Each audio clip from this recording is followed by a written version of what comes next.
Adam is at the Orioles game today, so good for him. He actually gets to watch a good pitcher. Well, hopefully a good pitcher in James Paxton. What's going on, Alex? Not much, man. Just reeling a little bit from this early slate, but I'm excited we get to get off work a little bit early today, so it's not too bad. Yeah, the early one was kind of tough. I guess we'll figure out how much easier the late slate's going to be because you've got 5 games. On Yahoo, you only have 4. They axed the Seattle San Diego game, which was actually a pretty appealing one on a lot of levels. But then you also have got some some quirky ownership, and a lot of it's based, of course, on the fact that you only have 5 games. But for example, on DraftKings, the Padres ownership is projected to be higher than any other team. Meanwhile, if you look at their opponent, Yusei Kikuchi, he's expected to get quite a bit of ownership himself. Looking at it now, Kikuchi is at, what is he at? I don't know. I can't find him on there. He was on there earlier. Why can I not find Kikuchi? 30 on DraftKings. He's still at 30? Yeah. Okay. So, like I'm saying, a lot of ownership on both sides of that game, and it's seemingly going to be a lot of really chalky pitchers at the top, maybe 1 or 2, and then a bunch of really low-owned guys. So we'll try and do the best we can to break this one down. Yeah, I think that the pitchers in this game, I mean, it's definitely not as good a situation as you would think, in Seattle. But we're seeing like crazy ownership for these guys, like on DraftKings and FanDuel. I guess like that shows kind of like the effects of the 5-game slate where you only have like a few guys to choose from. But like, I don't know, like, do you think you like Kikuchi or Lucchesi more in this spot? Oh, I hate Yusei Kikuchi here, to be honest with you. And look, if I'm wrong on this one, I'm okay with being wrong. I just don't believe in his stuff. I don't. The strikeout stuff is equally underwhelming, and that's one of the big things for me is I don't know. Look at his strikeout. What 16% K rate this year. I know Franmil Reyes being in Cleveland doesn't help the San Diego Padres, but they've still hit lefties well. They do strike out a lot, but I don't know where the strikeout upside comes from for Kikuchi. But then again, San Diego is going to be popular. But if you're asking me, would I rather have Kikuchi or San Diego? I get that the park isn't friendly to hitters, but I would certainly rather have San Diego. What about you? Yeah, I think it's really interesting since Kikuchi is so high owned, but also the San Diego batters are quite high owned. So it's like people are either picking one or the other in half the lineups on tonight's slate. So that's a really interesting situation.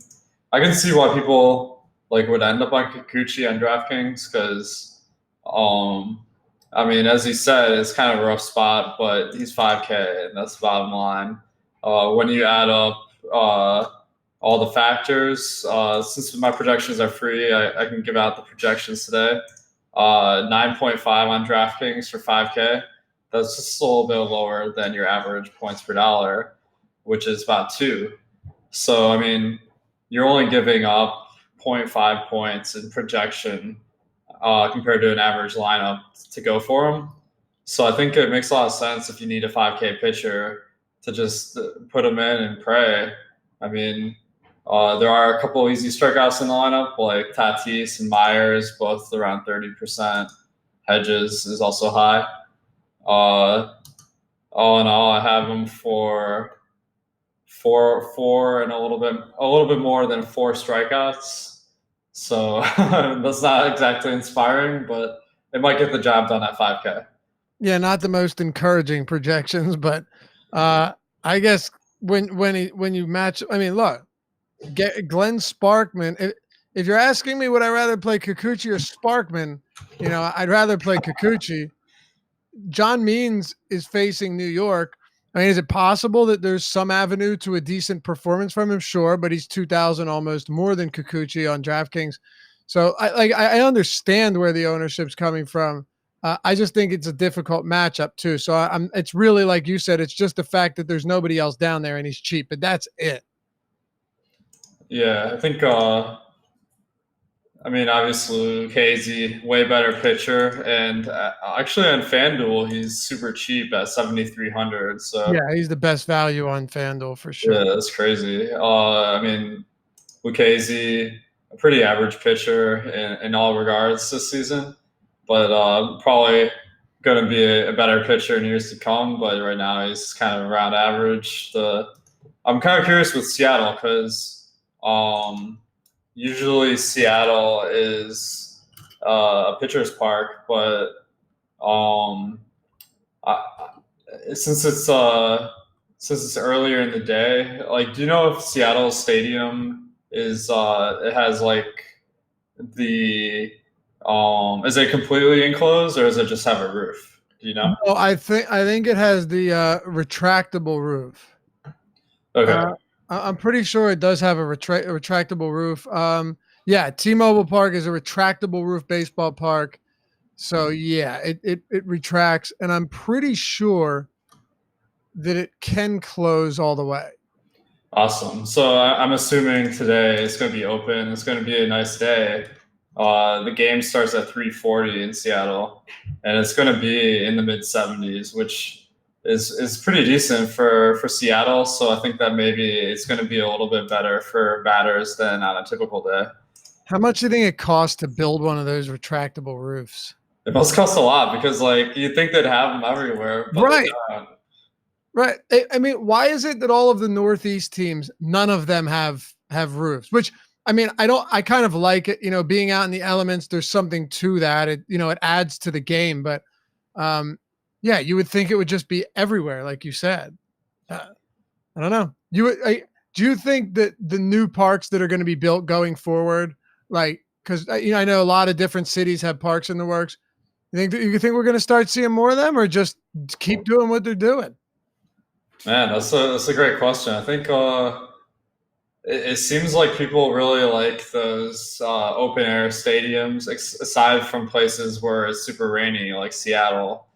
Um, so I guess probably not. Probably a lot of stadiums that are outdoors. It's crazy. Like even in football, like you have parks in the coldest places that are open air. So don't really understand it from a business perspective, but that's just how the teams do it, I guess. Well, at least we'll still be able to use your postponement percentages because we're going to have to deal with them for a long time to come. I think it's more important for football once it gets super cold, but what are you going to do? It has nothing to do with fantasy today.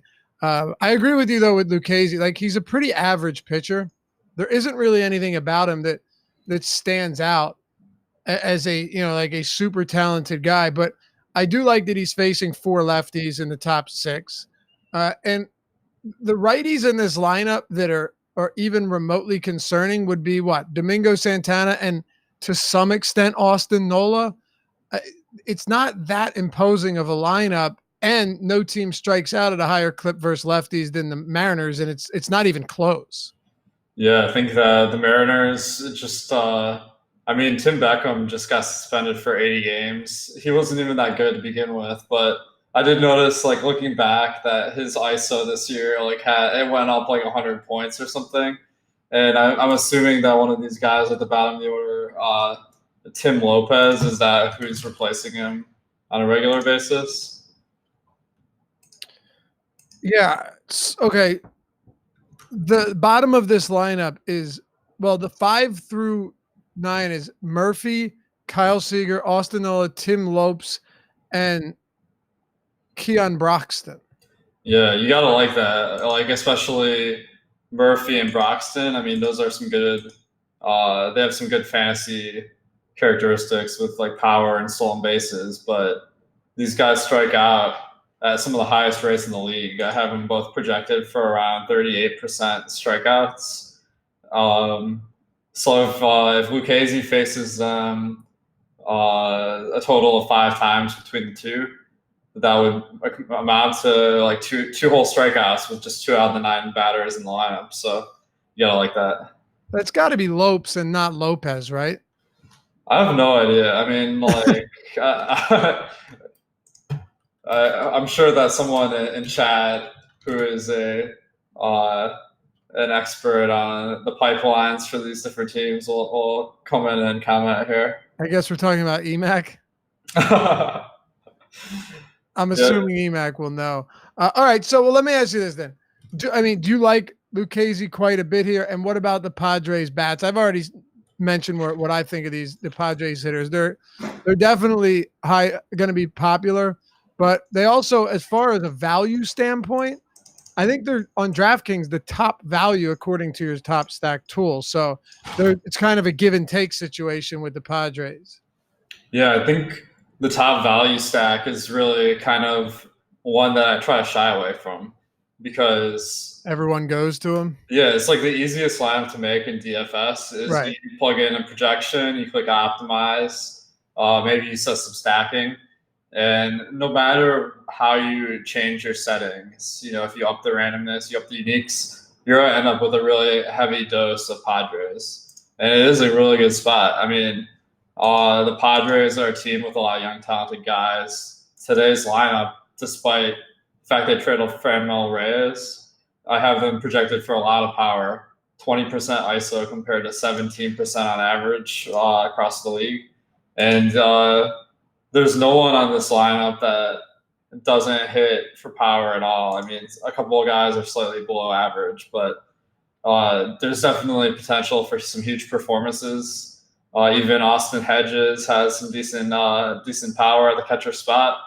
And the fact that they get an extra batter in the lineup instead of that pitcher slot is a nice increase for them.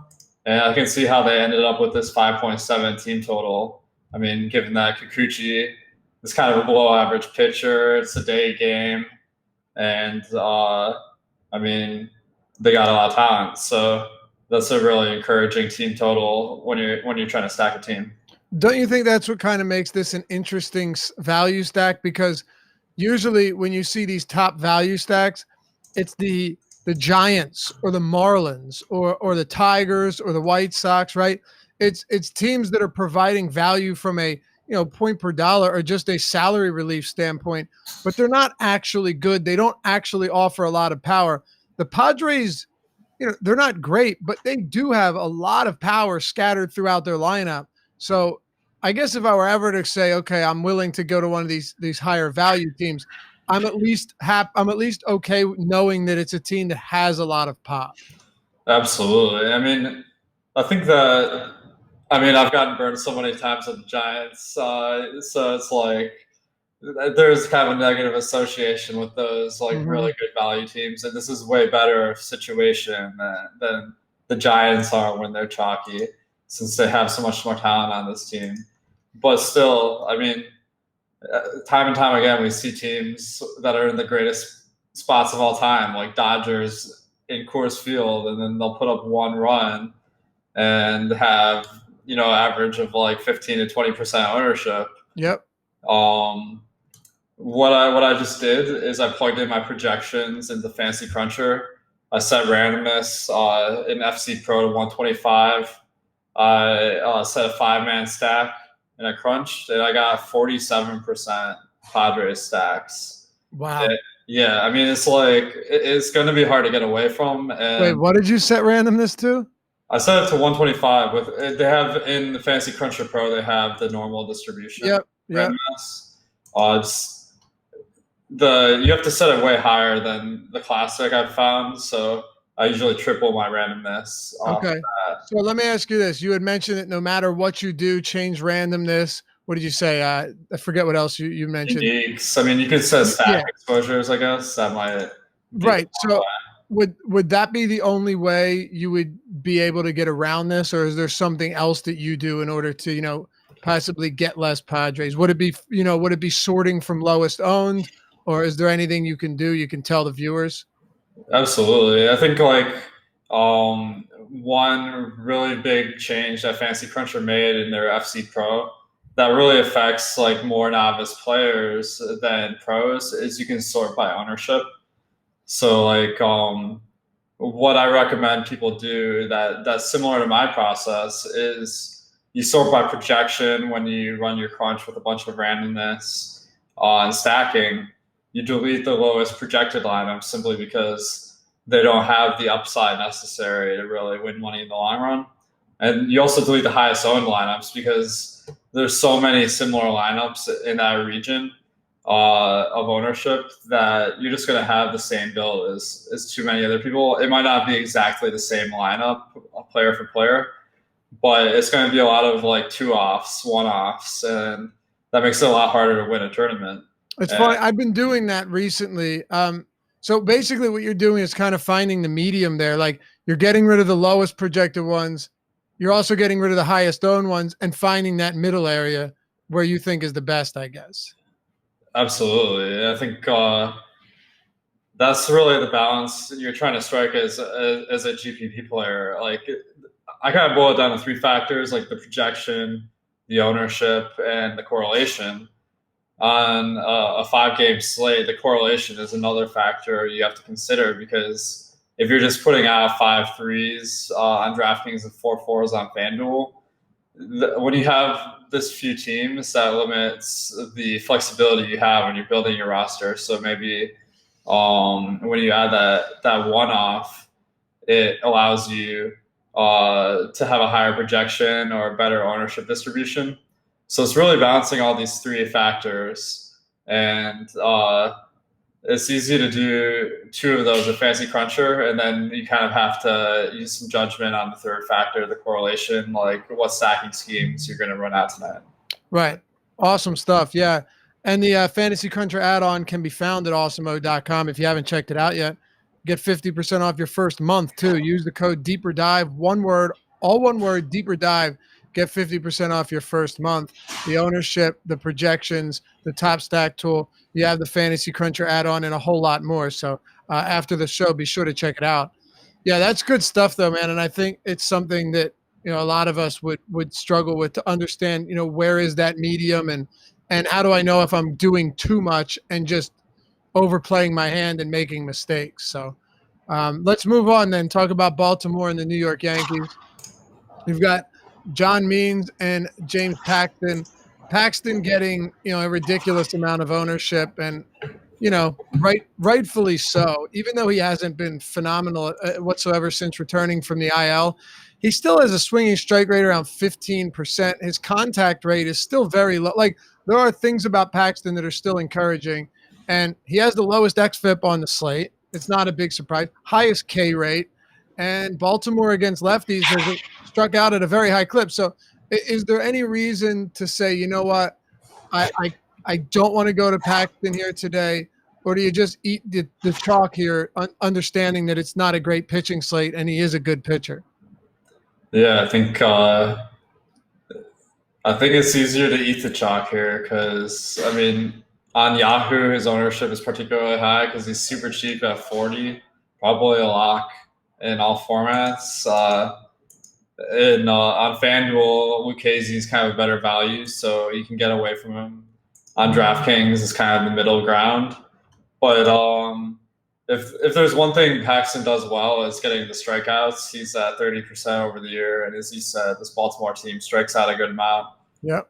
And the price of $9K is pretty reasonable for a guy who gets strikeouts 3 out of 10 times. So, the team total of 4 for Baltimore is also encouraging.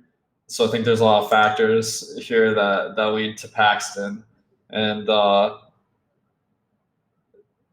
there's a pretty good chance he's going to be the best pitcher of the night since there's only 10 pitchers going. So I don't think you can go wrong with him tonight.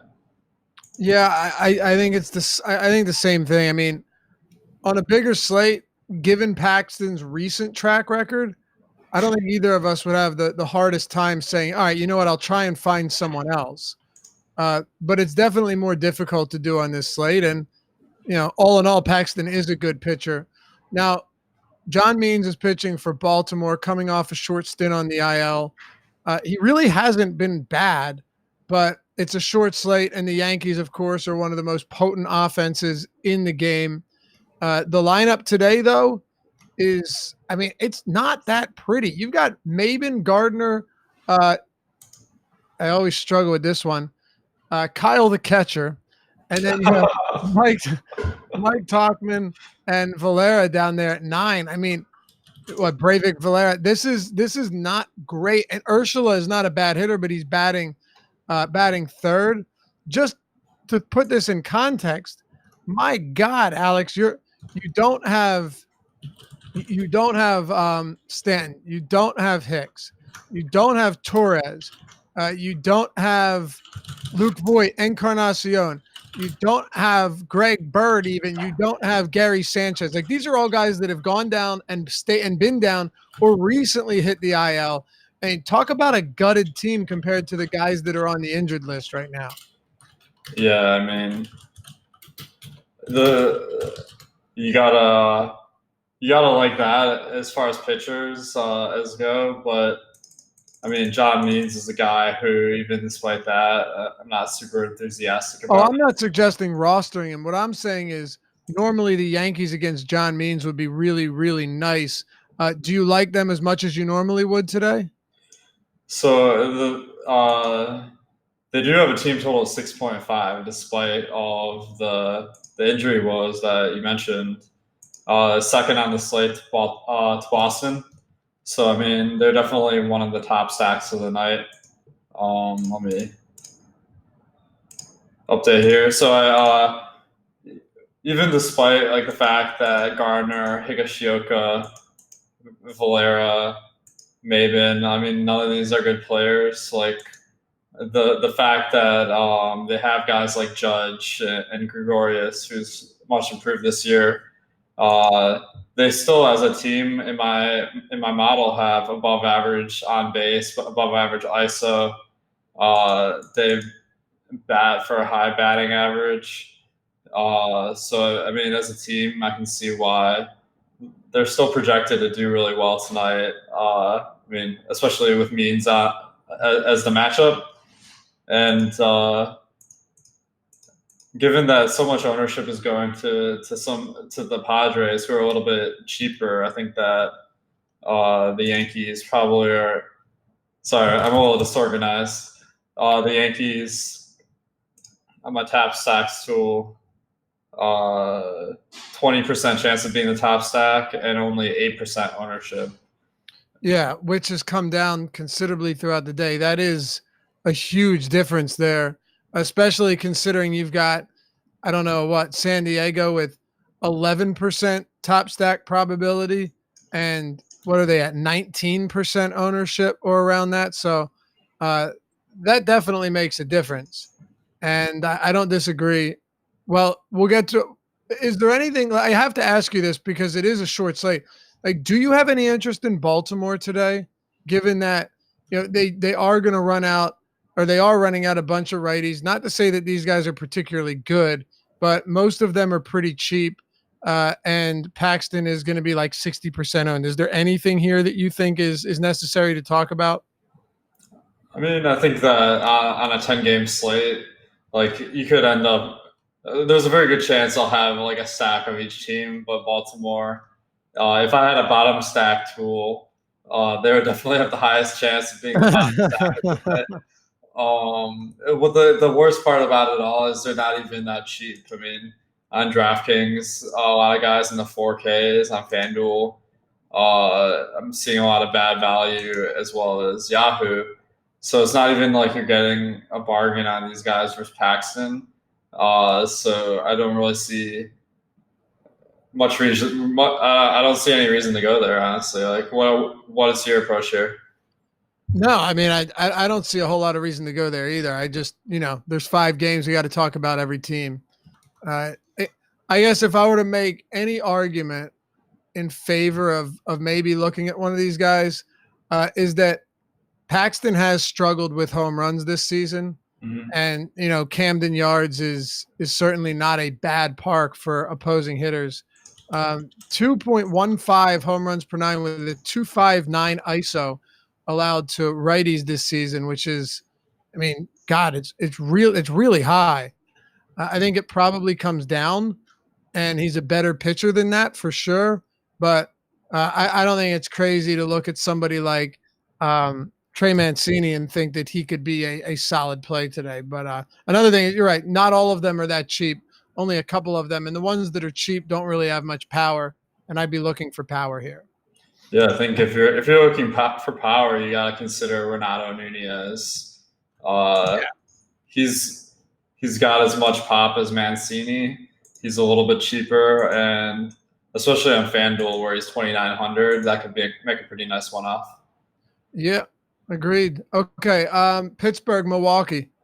Let's get into this one. We've got the pitching is not going to stand out. Trevor Williams, and do we know who is coming in after Drew Pomerantz? I honestly haven't. I better look into this because I just assumed that he was a regular starter. Did they shift him to the bullpen most of the time? I mean, I thought the same thing, but what I read is that it was going to be a bullpen game.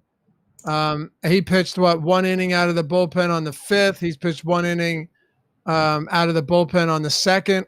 So it looks like a bullpen game.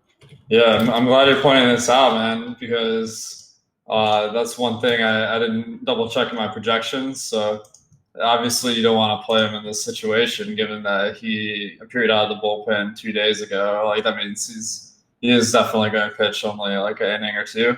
Right. It's really surprising because we had been rostering him a lot when he was with San Francisco with quite a bit of success. He's been having a pretty good year. And now he's an opener, so that's kind of a surprising move for the viewers. What do you think about that? I really don't know what to think about it outside of, Milwaukee doesn't even have that much starting pitching. That's what kind of surprises me as well. But I don't know. I'd like to know who's coming in immediately after him. That would be cool. It might just be where, a couple guys pitch 2 innings and then 2 more innings. I don't know, but it makes it kind of hard to evaluate the Pirate bats too. Yeah, that's true. I think the Milwaukee bullpen is very good, and we saw that last year with their playoffs, and it was fun kind of doing those showdown slates and picking like Hader, who would go like 3 innings and get the save. That was awesome. But I think that the Pittsburgh lineup is they're not running out a very good lineup today. To be honest, I think there's a couple of good bats with Reynolds and Marte, but overall, just not very much power.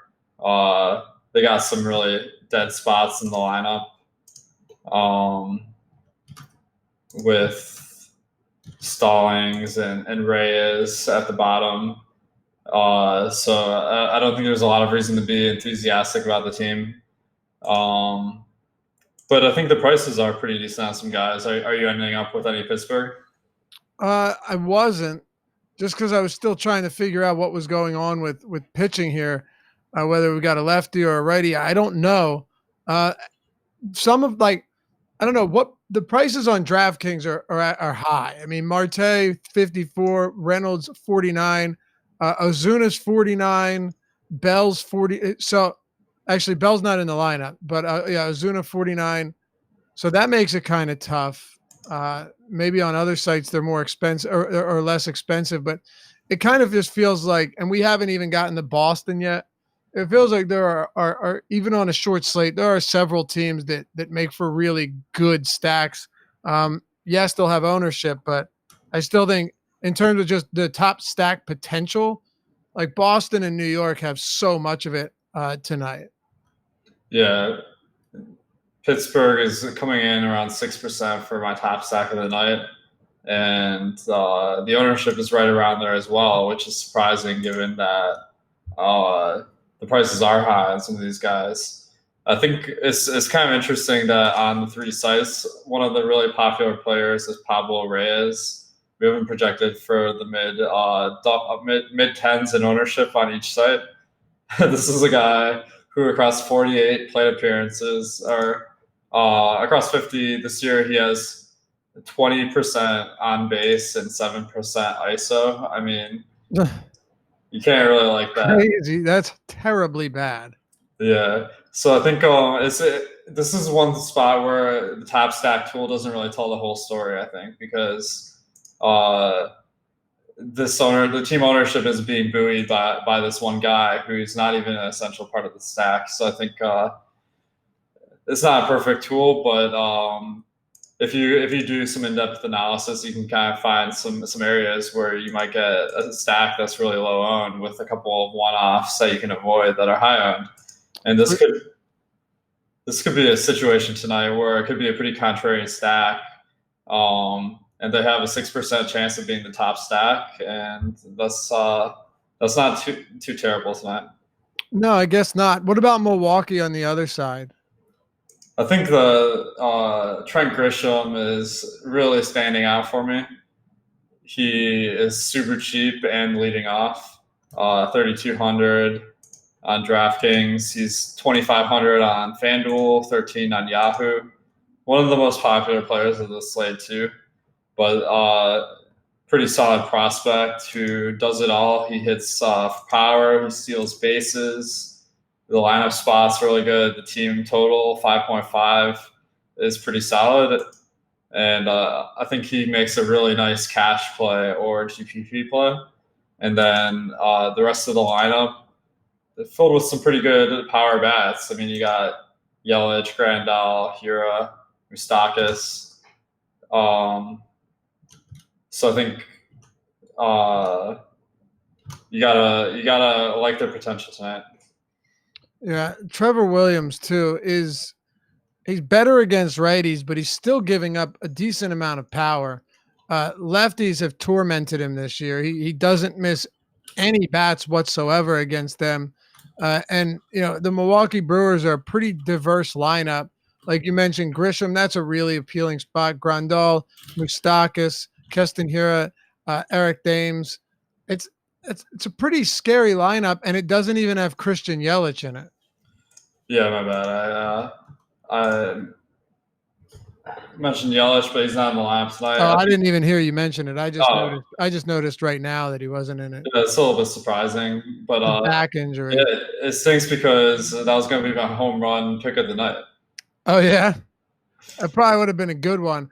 I'll go with a home run pick of the night in this next game, and that's between Boston and the Kansas City Royals. Eduardo Rodriguez and Glenn Sparkman. Before we get to Sparkman, let's talk about Rodriguez. On DraftKings, he's expensive. He's $1,000 more than James Paxton. He's $1,400 more than Lucchesi, $800 more than Zach Gallen. On Yahoo, he's the most expensive pitcher, $9 more than Paxton, which is also pretty significant. He's 17 more than Zach Gallen. It seems as though on FanDuel, it's a little bit more reasonable where you're getting Eduardo Rodriguez under James Paxton. And I think if you were to look to him anywhere, to me, that would make the most sense. 9,000, Paxton's 96, Gallen's 84. But you also have Lucchesi, who is easily the best value on FanDuel. So what are you doing with Eduardo Rodriguez across these three sites? So this is actually a spot where I identify a sports bet that I like. I'll take a look at the strikeout props a lot and kind of compare my own totals to them because those are really good estimates usually of how well a pitcher will do. Sure. I saw him at 6.5 on some different books tonight, and I think that's way too high. What do you have him at? I have him at 5.5. Okay. And the underlying statistics I'm using here, I have him for about 25% strikeouts.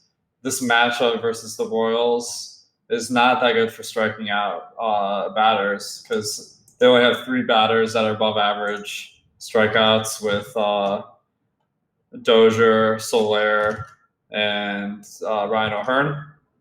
And the rest of the lineup is pretty low strikeout guys. So I have them striking out about 15% less than an average team. And when you add that up, I think it's going to be hard for him to get to 7 strikeouts or more. Okay. I mean, I don't disagree with that. Anything's possible in baseball, but he's if you look at Rodriguez, he's not a bad pitcher. He doesn't have bad strikeout stuff, but it's it's above average. It's not great. I mean, even on this slate, he has the fourth highest strikeout rate on this entire slate, and he's the most expensive pitcher on two of the three sites. He has the third highest swinging strike rate, but he's the most expensive pitcher, so he's good. And I think, if any ownership's coming to Rodriguez, one of the biggest things here is that he's a monster favorite at home. Last I looked, minus 309 at home, and that's just going to turn people on to him. Absolutely. I think that favorite, the money line, that's like a factor that is of relatively low importance to like making a projection for a player. For sure, because especially when your team has an implied run total of like 19. Yeah, exactly. So my team totals for these teams are 4.4 for Kansas City, 7.2 for Boston, and obviously when you have almost 3 runs more in projection, that gives you a huge chance to win. But I actually have him projected to kind of be on the same playing field as Lucchesi, who is only a 145 favorite. And when you look at the two pitchers, Lucchesi's facing a team with a 4.6 team total. Rodriguez is facing a team with 4.4 team total. But the strikeout matchup for Lucchesi is so much better. I have so is the Park, by the way. Yeah. The Mariners strike out significantly more than average, and the Royals strike out less than average. So when you take into account the price discount too, I don't think it's even close. And I'm hoping that 315 money line for Boston is going to get people to play him. And I think he's probably not a good play as far as projections tonight.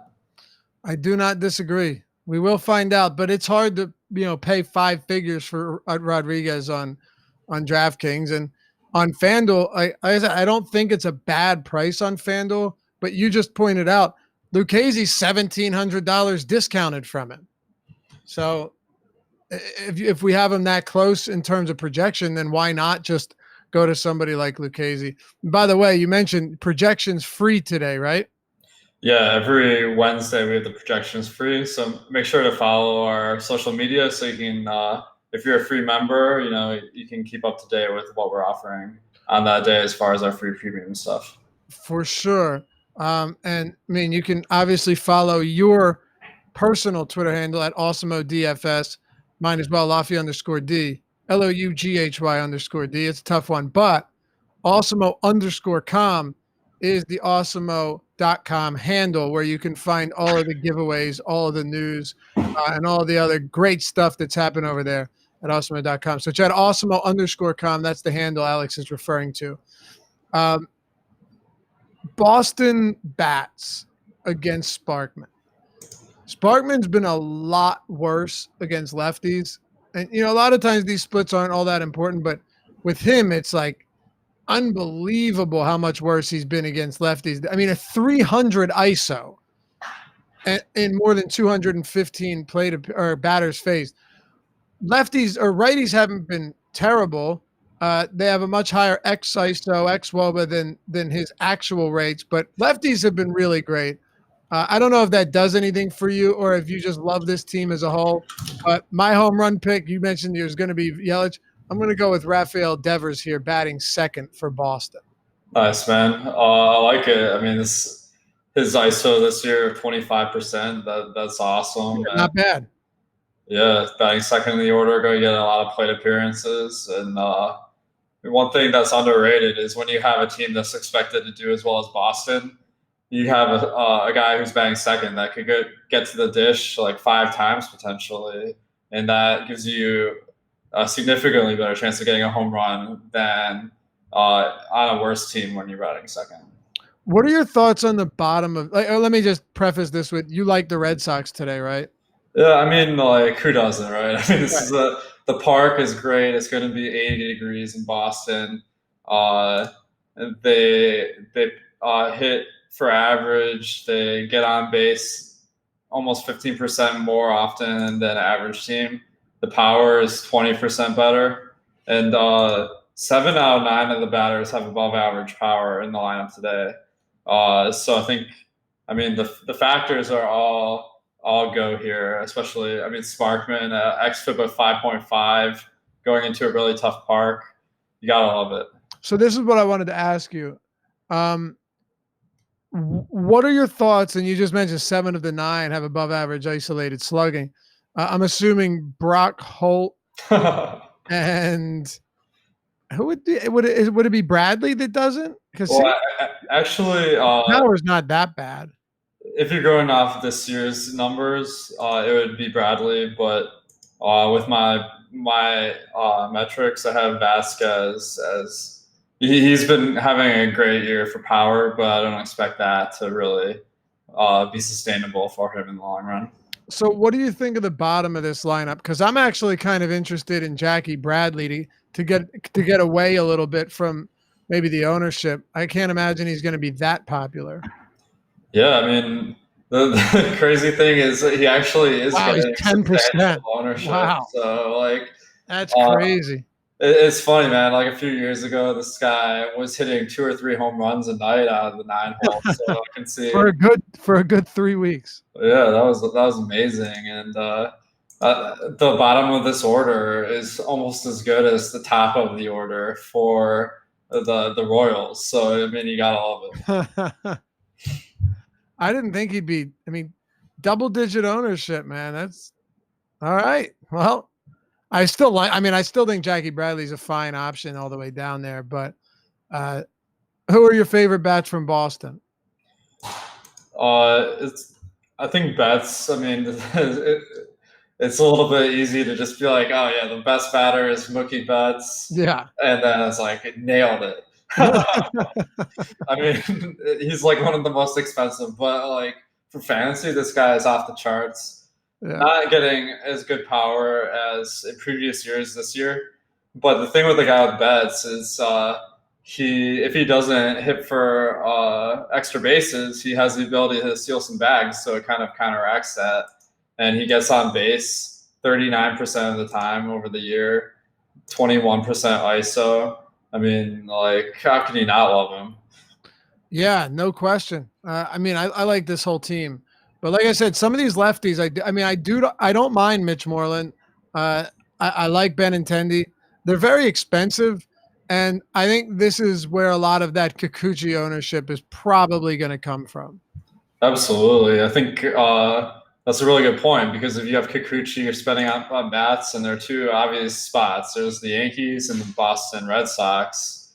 So if you want to be different, then a good strategy could be go to the Red Sox and fade Kikuchi, go for someone else. It might be tougher to build your lineup, and you might have to get some suboptimal players in there, but you're going to be a little bit different than all the other people stacking this team up. Yeah, absolutely. Any interest in Kansas City hitters here? I have some interest. The one concern I have is that this team actually is going to be kind of popular tonight, which is kind of crazy given they're a 300 money line dog. Yeah, that is a wild number. Yeah, on DraftKings, we're projecting them for 9% of all the ownership, and I only have them for a 5% chance of being the top team of the night. So the reason why is just because they're so cheap. If you want to get a team with Paxton, with the Red Sox, you're going to need to have some value stack, like the Royals filling in some of those remaining players. Okay. Let's get to the last one here. Arizona, Philadelphia. You know, you have Gallen, who really has been good. I mean, he hasn't thrown the amount of innings as most of the pitchers on this slate. We know that. But in the amount of work that he does have, he has been good. I mean, second highest K rate on this slate, 28.5%. Not bad at all. You know, he's struggled with walks to righties a bit, and I do think you're going to see some regression. I think he's going to probably start giving up a little bit of power there. But you know what? He has been good. This Phillies team has you know, just totally fallen from grace after the first month of the season. and now they've really become like an average to slightly below average offense on a regular basis. It's I don't know about you, but they're always a tough team to gauge because if you look at this team on paper, you're like, hey, they should be good. Real Muto and Harper and Hoskins and Segura, this team should be good, but they just haven't been. Yeah, I mean, you nailed it. Like when you look at this lineup on paper, just like the names of the guys, like it looks pretty solid. They have a couple of I guess actually, like most of these guys are pretty good batters. Like either They are, yeah.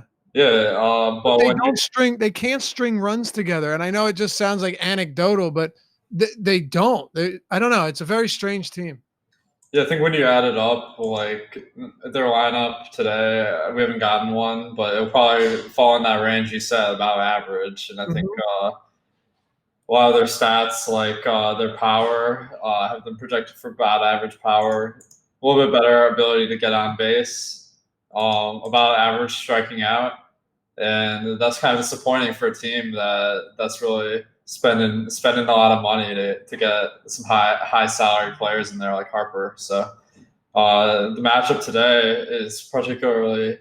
Well, I don't want to say it's terrible versus Gallen, but this is a guy who's very talented, and his stint in the major leagues hasn't been great so far.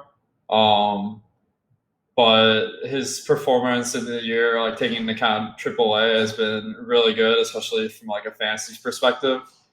Striking out 33% of batters in AAA, 28% in the majors.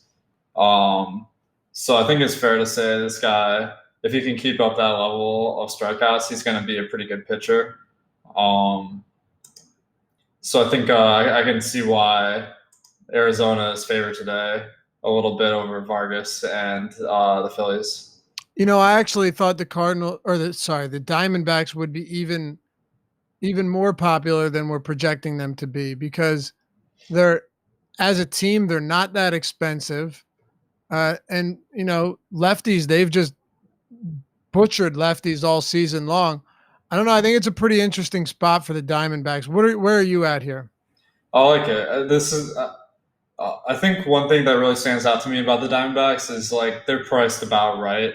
Yeah. On 3 sites, and that's the kind of team I really like to target because people are going to flock to a team like the Padres, who are just. It's really easy to build a lineup that you like, but with the Diamondbacks, you get some really good players like Marte, Peralta, Escobar, Walker. These guys. Flores is very cheap too, and he can hit lefties well.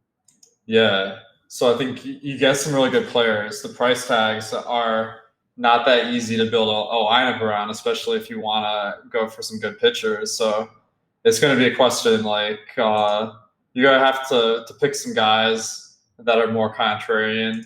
Maybe you have to go with Kikuchi to fit them in, and they're not projected to do nearly as well as the Red Sox or Yankees. So you're making some sacrifices to go here, but I think you can definitely make it work on tonight's slate. Yeah, I'm actually just as we speak, building one, seeing what I come up with, and it's not that bad. This is with Paxton and Lucchesi with a 5-man Arizona stack. Nice. But you're not going like Arizona and then Mookie and JD and Bogarts with it. Like that's not happening. So, yeah, it's not crazy. You mentioned with Gallen, do you have any interest in Philly bats here, or is it kind of just, nothing? Do you not really see anything worth targeting? So one exercise I like to do is when I'm analyzing a slate is I'll set all the stack ownerships to 1%, turn off randomness and uniques, and just see what kind of projection can you get if you're stacking up each one of these lineups. And that helps me kind of evaluate their potential. So right now, if you stack up the Diamondbacks, they are falling 7th out of 10 as far as overall team projection, with a team projection of 105. The top is San Diego as expected with 110, and So the Phillies are ninth at 104, and I think that so 9 out of 10 teams. Yeah, I mean the team total isn't terrible at 4.8. The ownership of 5% I like. The top stack percentage I like at 6%. So it's like a hard team to get to, but I think there is potential there just because not that many people are going to be stacking them up. Right. What were you saying you do? Sorry, my dog's terribly afraid of thunder and lightning. Not afraid of people, afraid of lightning. I had to help her out for a second. What did you say you do? You set all stacks at 1%? Yeah, because I want to see what is the best stack Gotcha. you can make of each team. Like what kind of like opportunity cost is there to stacking a team like the Phillies? And I found on tonight's slate that is about 7 points compared to the best team, the Padres. And I want my teams to be somewhere in like or within around 10 points of the top projected lineup. So that 7 points is kind of a sacrifice I'm willing to make to get a team that might go under the radar. Interesting. That's a cool approach. If you're not crunching 150 or more teams, the place to be is Yahoo Daily Fantasy Sports. 10 entry max. There's no MME, no 150 entries, but there is 0% management fees where you're getting in. And that means Yahoo's taking nothing off the top of these contests. And even the ones that aren't 0% management fee have some of the lowest in the business or in the industry. And if you sign up with awesomemode.com, you get up to $30 in Yahoo Sports rewards points, which are as good as cash. Use them on the site to play, win, and withdraw money. So go to awesomemode.com. While you're there, check out Alex's free projections because it's Wednesday. And click on the free Spotlight Hitters article on the homepage. You'll see the Yahoo link right there. Click that and you're good to go. Sign up. And if it asks for a promo code, it's of course Awesomeo. But yeah, go to the Spotlight Hitters article on the homepage. Totally free. Read it. But first, sign up using the link at the top of the article. That's Yahoo Daily Fantasy Sports, sponsor of the Deeper Dive. All right, Alex. It appears as though we are through all 5 games. And by the way, coming up after this, you've got Live Before Lock. Stay here, right here on the stream. You don't have to go anywhere else on the channel. You don't have to go anywhere else on YouTube. Right here, we've got you. One-stop shop. Coming up next is Live Before Lock with Josh and Spags. They're going to take you up till 6:40 p.m. Eastern time. Any advice as far as stacking goes on this slate, because it is only a 5-gamer, only 10 teams, and then really teams like Baltimore and probably Seattle and maybe even Pittsburgh too, or Kansas City, don't really give us a whole lot. So what are some ways that you think you to differentiate and really give yourself an edge on some of these 5-game slates that have an incredible amount of overlap? Yeah, I think that ownership is always important, but it may be even more important on a 5-game slate. So one thing you can do is use the top stacks tool, which kind of incorporates both ownership and projection into it, and identify some spots where maybe it's over-owned or under-owned. And I know you talk about that on all the shows. I think that's a great approach if you have the premium. If you have the free membership, I mean, you can use the projections today.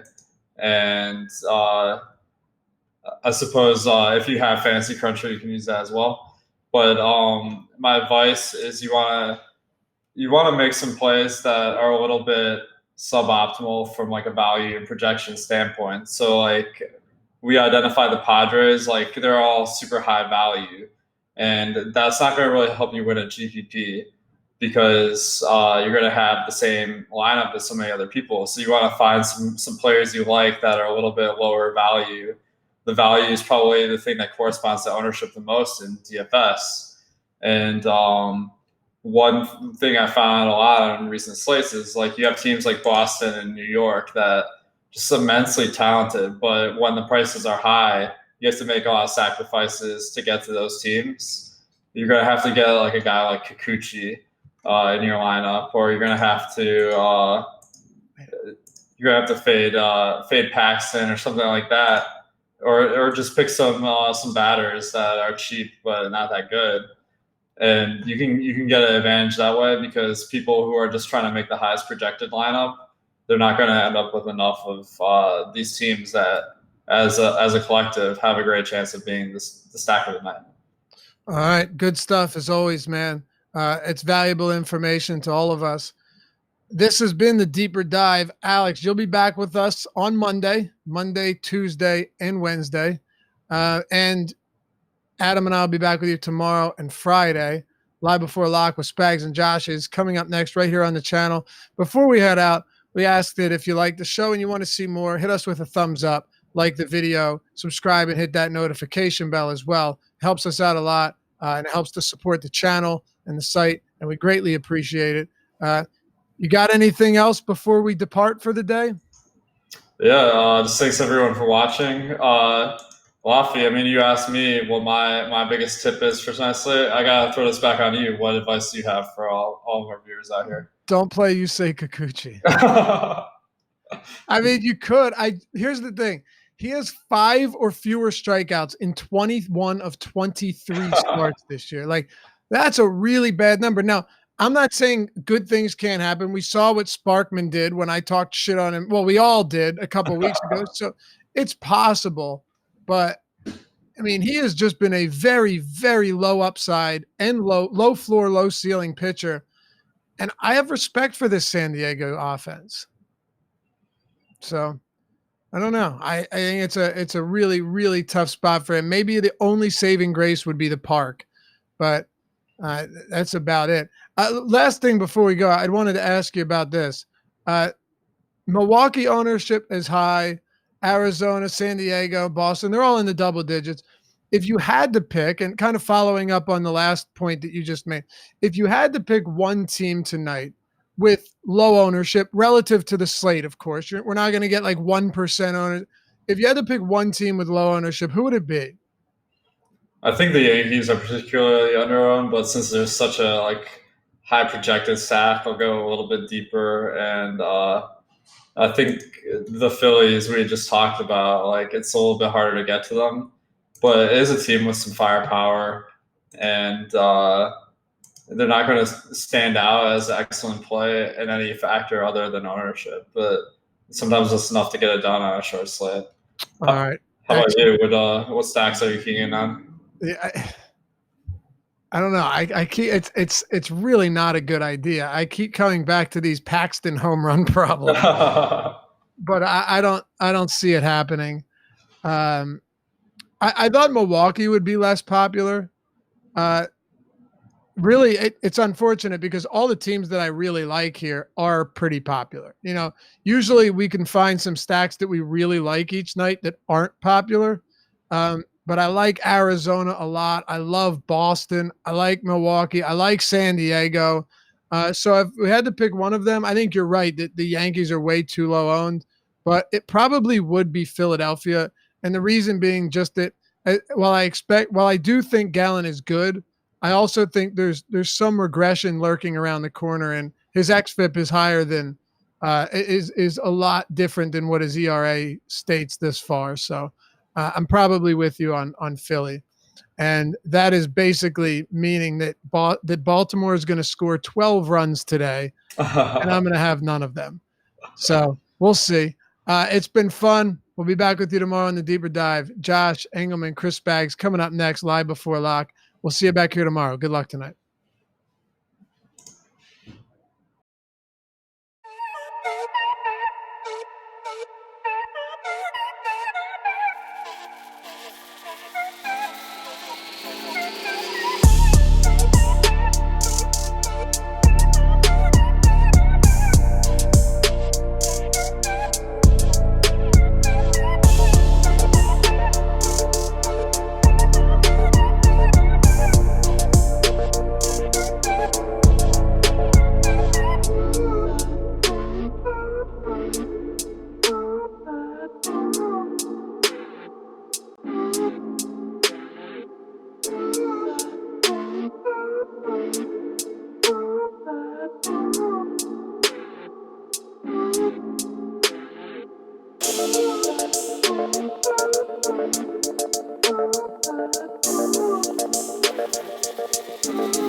Boom.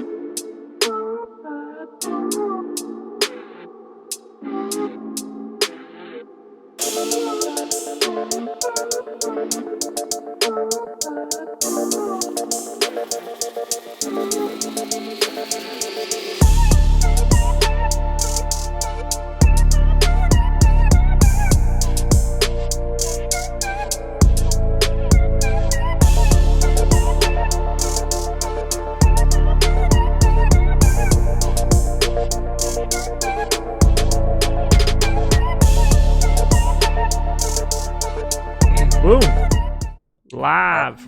Oh, we're live. All right. Hey, what's up, everybody? Welcome to the Awesemo.com Live Before Lock show. We take you through the day's 5-game slate. We're going to be really talking about all the finer points of this one throughout the course of the next hour. And of course, if you want to join in with the fun, because we're going to mention a lot of data, make sure to use that promo code Live Before Lock to get half off your first month of Awesemo Plus. Let's get to it. I'm Chris Spags, joined my Wednesday buddy, my friend, the Chubster Josh Engelman. How you doing, Josh? I'm pretty good, I guess. I want to set a line right now. We'll say that yes is minus 175. Do we get a Phillies lineup before lock?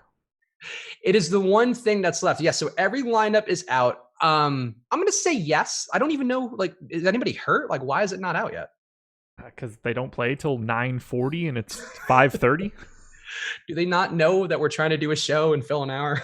I don't get the sense. If any team doesn't care about people, it's probably a team coming out of Philadelphia.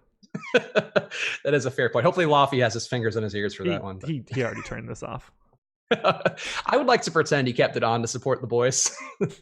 I hope so. Just full pretending, though. Complete pretend.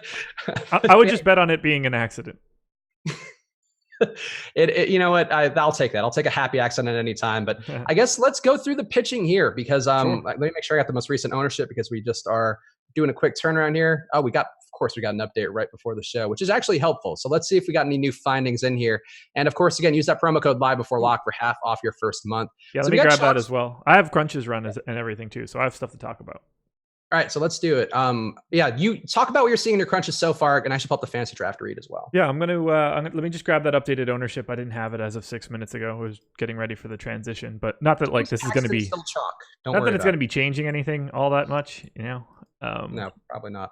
But it would be best to make sure that I have at least the most recent up-to-date info. Also, if you guys out there want to take advantage of one really good deal that we have going right now, thanks to our partners at Fantasy Draft, it is the one place where you can play rake-free daily fantasy, and it's there at Fantasy Draft. Go right now over to fantasydraft.com. You play your favorite contests rake-free on Fantasy Draft, where 100% of the entry fees. Even though we love DraftKings, FanDuel, Yahoo, it is not like Fantasy Draft, where all of the rake goes directly to the winners. So go check that out right now. Go to fantasydraft.com. Get your free 7-day trial on your first $1,000 on rake-free entries. So that is a lot of money you can spend and then just not giving up any to the house, which is a big positive there. Go to fantasydraft.com, use promo code AWESEMO, AWESEMO, to grab your free 7-day trial. And thank you to Fantasy Draft for sponsoring Live Before Lock. All right, what do you got there, Joshy boy? So I am covering for you tomorrow on Live Before Lock, but I might not be able to do that any longer. I'm playing 40% Yusei Kikuchi as of right now, so I might not make it to tomorrow. So you're going for the leverage, I guess is a thing. That's one way of looking at it. I don't get the sense that I'm getting him for any reason regarding that ownership. I think it's just happening. Okay. I'm trying to see why. So he not a good strikeout guy. Decent park. He's got that going for him. 5.1 implied total, not the best. Lefties pretty good. The Padres are good against. They got some guys with power here. You got Fernando Tatis, who has a 191 WRC plus. Manny Machado, 169. There are some bad hitters in there, so I can kind of see like Hosmer's got a 50. Mejia's got a 64. Hedges is a 60. Like I could see why you say would pop up for you. Even your dog looks ashamed of me right now. She's always ashamed of something in this house. Look, it's just there aren't any other choices to pay down today. I can't go to Glenn Sparkman. I don't see them as comparable. Alex has Glenn Sparkman projected for 2.5 points. So that to me is just like a cross off. And at that point, it's either Kikuchi or I'm already spending back up to 6,700 for means, and at that point that's not like the same sort of pay down option. So I got to 40 on this crunch. It's so much Kikuchi. It's so much Kikuchi. I did Double not the field on Kikuchi. Yeah, it's look, it's a 5-game slate, so numbers are going to be higher and more extreme just in general. So yeah, there is that. But there's nowhere else to pay down. Otherwise, everything ends up looking super similar. So I've got 40% Kikuchi. I'll hit you with everything. Mm-hmm. I essentially don't have Vargas, Pomeranz, Means, or Sparkman. Okay. I have the same amount of Erod, half the field of Gallon, just I don't know, 60% of the field on Paxton, so just 37%, and then I'm over the field on Lucchesi at 51. Trevor Williams at 23. I'm surprised by a few of these. Generally, well, hit me, man. What do we got? We have time. So Zach Gallen's the one that I'm really the most confused by. He projects well with Osmo's projections on Osmo.com, of course. I guess they would be. It'd be weird if they were on another site, but they are on Osmo.com. Yeah. And I guess projections come down a little, but still, it's a decent one. And his stuff has been good. And I just don't think Philly's that good. The run totals also come down a little bit for Philly there in a park that's also going to favor the pitching. And that won't stop me from going against Vargas. We'll talk about the hitting a little bit later in the show. But I think Gallen's actually good. A 29% K rate, just a 2% home run rate, not giving up a lot of power, 114 ISO overall. And he's missing bats, and he's pitching relatively deep into games. Like, I was shocked that Miami traded him because I think he's legitimately a good pitcher. I'm actually going to be over the field on Gallen for sure. And I think he's a guy I would go to as a pivot to Lucchesi, actually. So I don't disagree with you. I do think that Gallen is good. This just happens to be a spot where he's getting pinched out, and the Phillies, for me, are becoming a team that I am getting a lot of. So I am 3x the field on the Phillies right now, just because I think they're going a little under-owned, and that's just sort of pulling Gallen down. It's not an indictment on Gallen as it is more of an ownership thing to the Phils.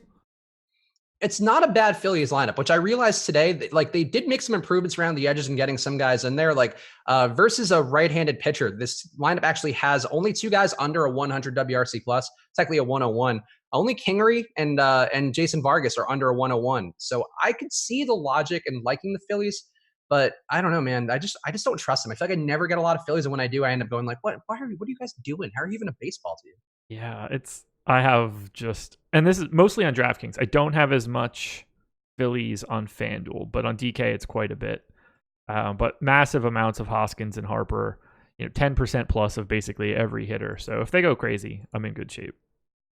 All right, so let's circle back to Paxton because I feel like we do need to hit on him as the chalk play of the day. First of all, I guess we should talk about the weather because it is not a great weather situation on the East Coast right now. I guess we have it as yellow on some sites. I don't think we have a postponement risk on our rankings. Let me just double check. Nope, no postponement risk on the Osmo rankings. So are you assuming that one's safe to go, or is that part of why I don't even remember your Paxton ownership. So I have 37% Paxton. We're projecting 54. I just don't totally trust Paxton at 54% is really all there is for it. I don't think that he's that good of I think he's good. That's pretty obvious. I mean, he's got massive strikeout stuff against everybody, but he does have struggles with right-handed power, and there's only one lefty bat in this lineup, and it's Chris Davis, and he just struggles against everything. So not like Richie Martin Jr. is any good, or most of these guys, but I think it's an okay spot for Mancini or Renato Nunez, VR. Like, a lot of these guys are just okay and not really, really bad. So I'm happy to have some Paxton because I think he has massive strikeout stuff against the Orioles. But with this park, it just I just don't need that much if I can go to someone like Lucchesi at a much higher level in a much better matchup.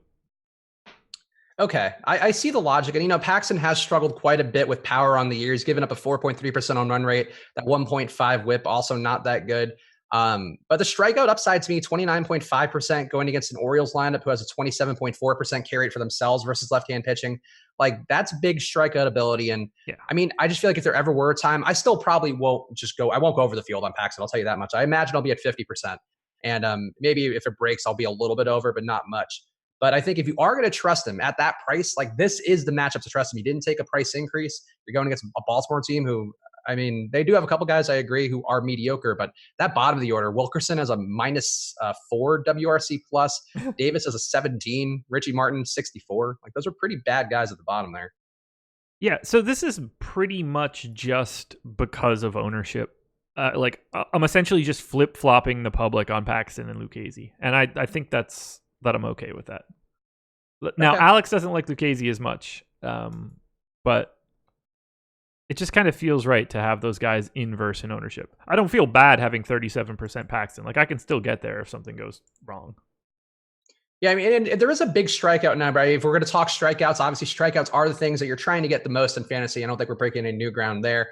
And the strikeout matchup is a pretty strong one for the going against the Mariners here. They have a 26.1% K rate versus left-hand pitching on the year. Lucchesi, not a great strikeout guy in the year, just 23%, but you could say that might be due to bounce up a little bit because he has a 25% K rate guy going back to last year. Yeah, like I don't hate the spot for Lucchesi, but he does project significantly worse according to Osmo. That's actually a pretty big difference. Yeah, I know. It makes me a little nervous, but there's just not that much out there. I mean, when Eduardo Rodriguez is the most expensive pitcher on a slate, it's not like we're inundated with incredible talent.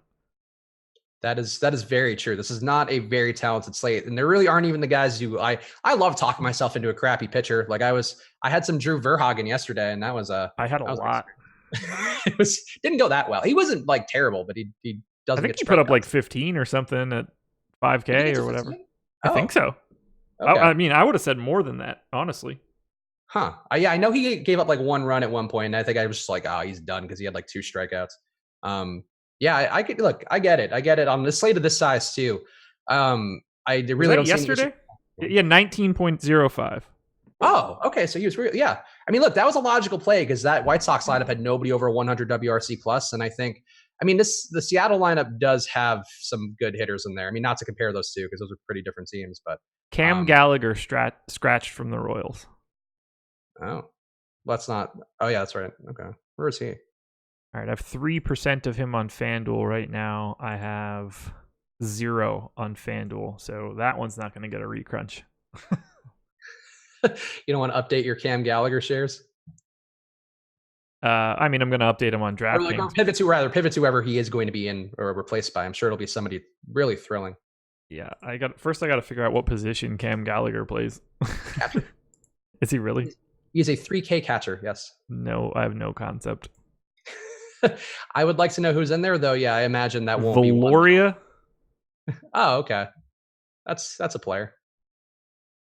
I need my site's update. There we go. Yeah, Maybreeze Valoria in at catcher now. So that is a change a little bit to that lineup because you're getting another lefty in there, which is going to help out Erod because Erod's had a 30% K rate versus lefties going back to last year. That very much does help him out. If I take a look at Kansas City.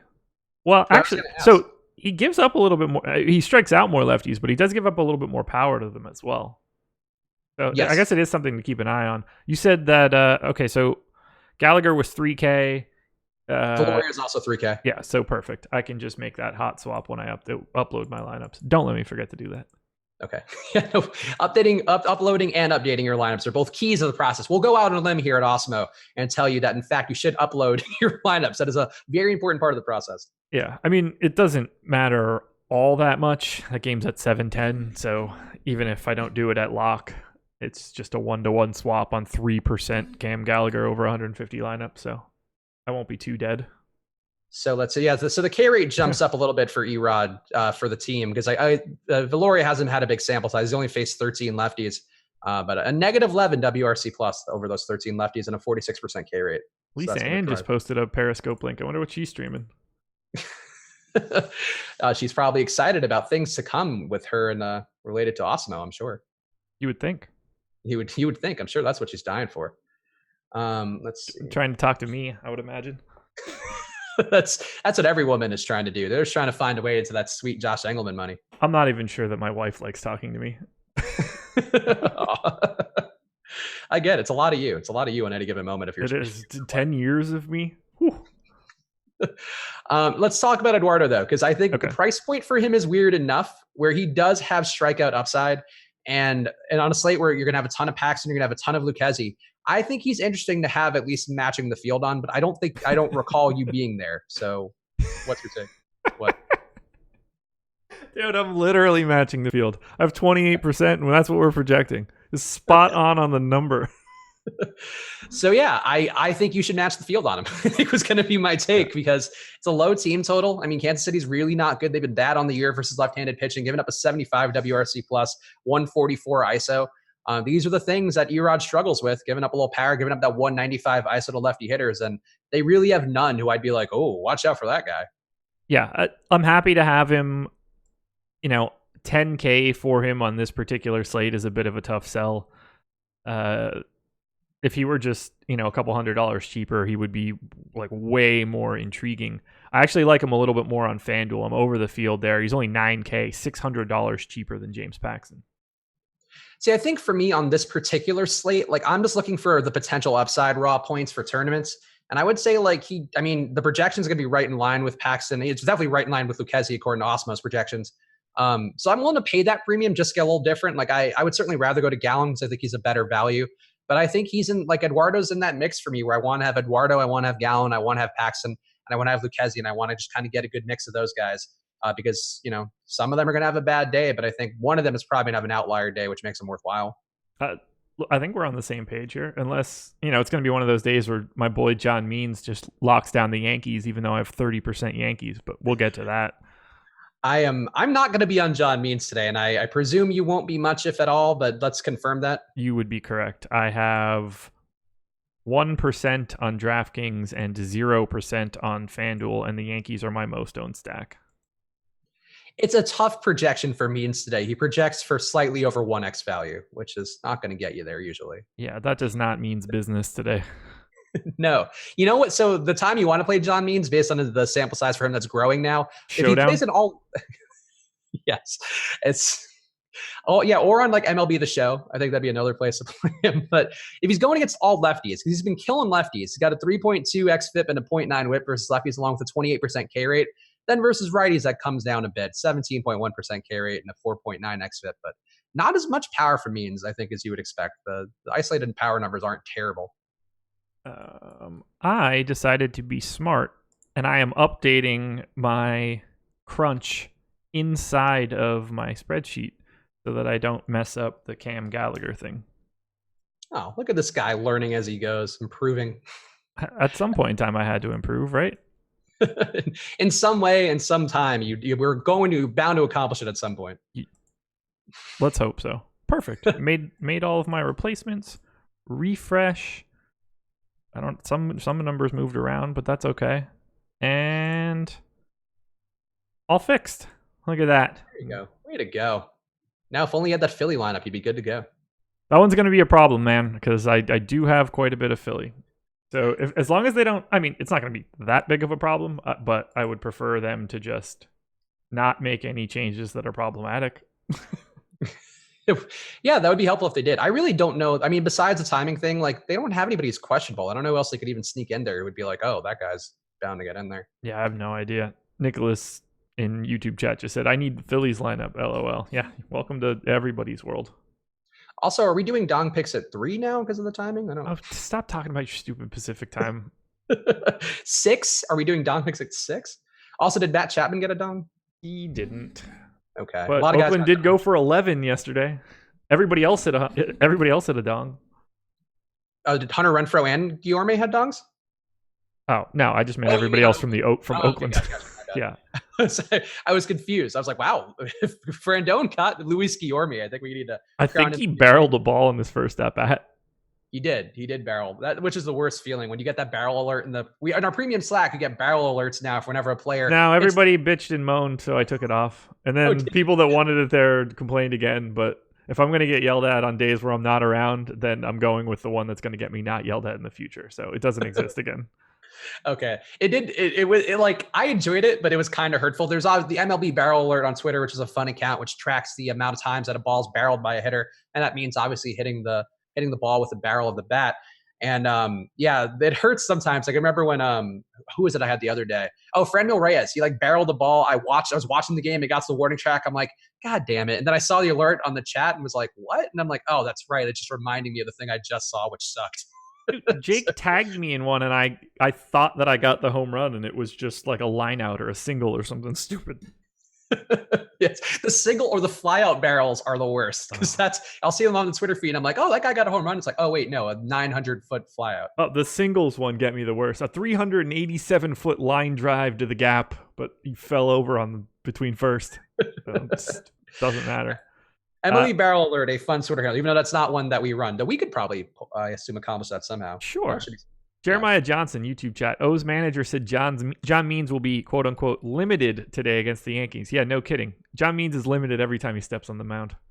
Oh, he's also only been throwing 4.6 innings per appearance, I think, over the last year. So he's not going particularly deep anyway. So if you're going to play him, I mean, that doesn't affect things much, but still probably not a good look. I love the American hero John Means. Not a day to play John Means, I don't think. No, I mean, Alex has him projected for 6.9, which is nice, but other than that, it is a very nice projection, except when your price is 6,700 and a pitcher. That's also a big problem with that. Are you getting any Jason Vargas or like you said, no Sparkman, but let's circle back on that again. And Trevor Williams either, because I think he's one that interests me a bit with the high ownership for Milwaukee, because yesterday we saw Steven Brault had a decent day against Milwaukee. No Yelich again in there. He's got back issues, which are keeping him out. I don't mind going against Milwaukee. I'd prefer, I guess I'd prefer if he were a lefty, but I think it's still a decent spot overall for Williams. I don't mind him, and he's not going to be owned. Is he a guy you're getting at all? Yeah, I have like 22% or something along those lines. I'm fine to get there. There's very limited options, and I can't play Jason Vargas because it's in my contract with Osimo.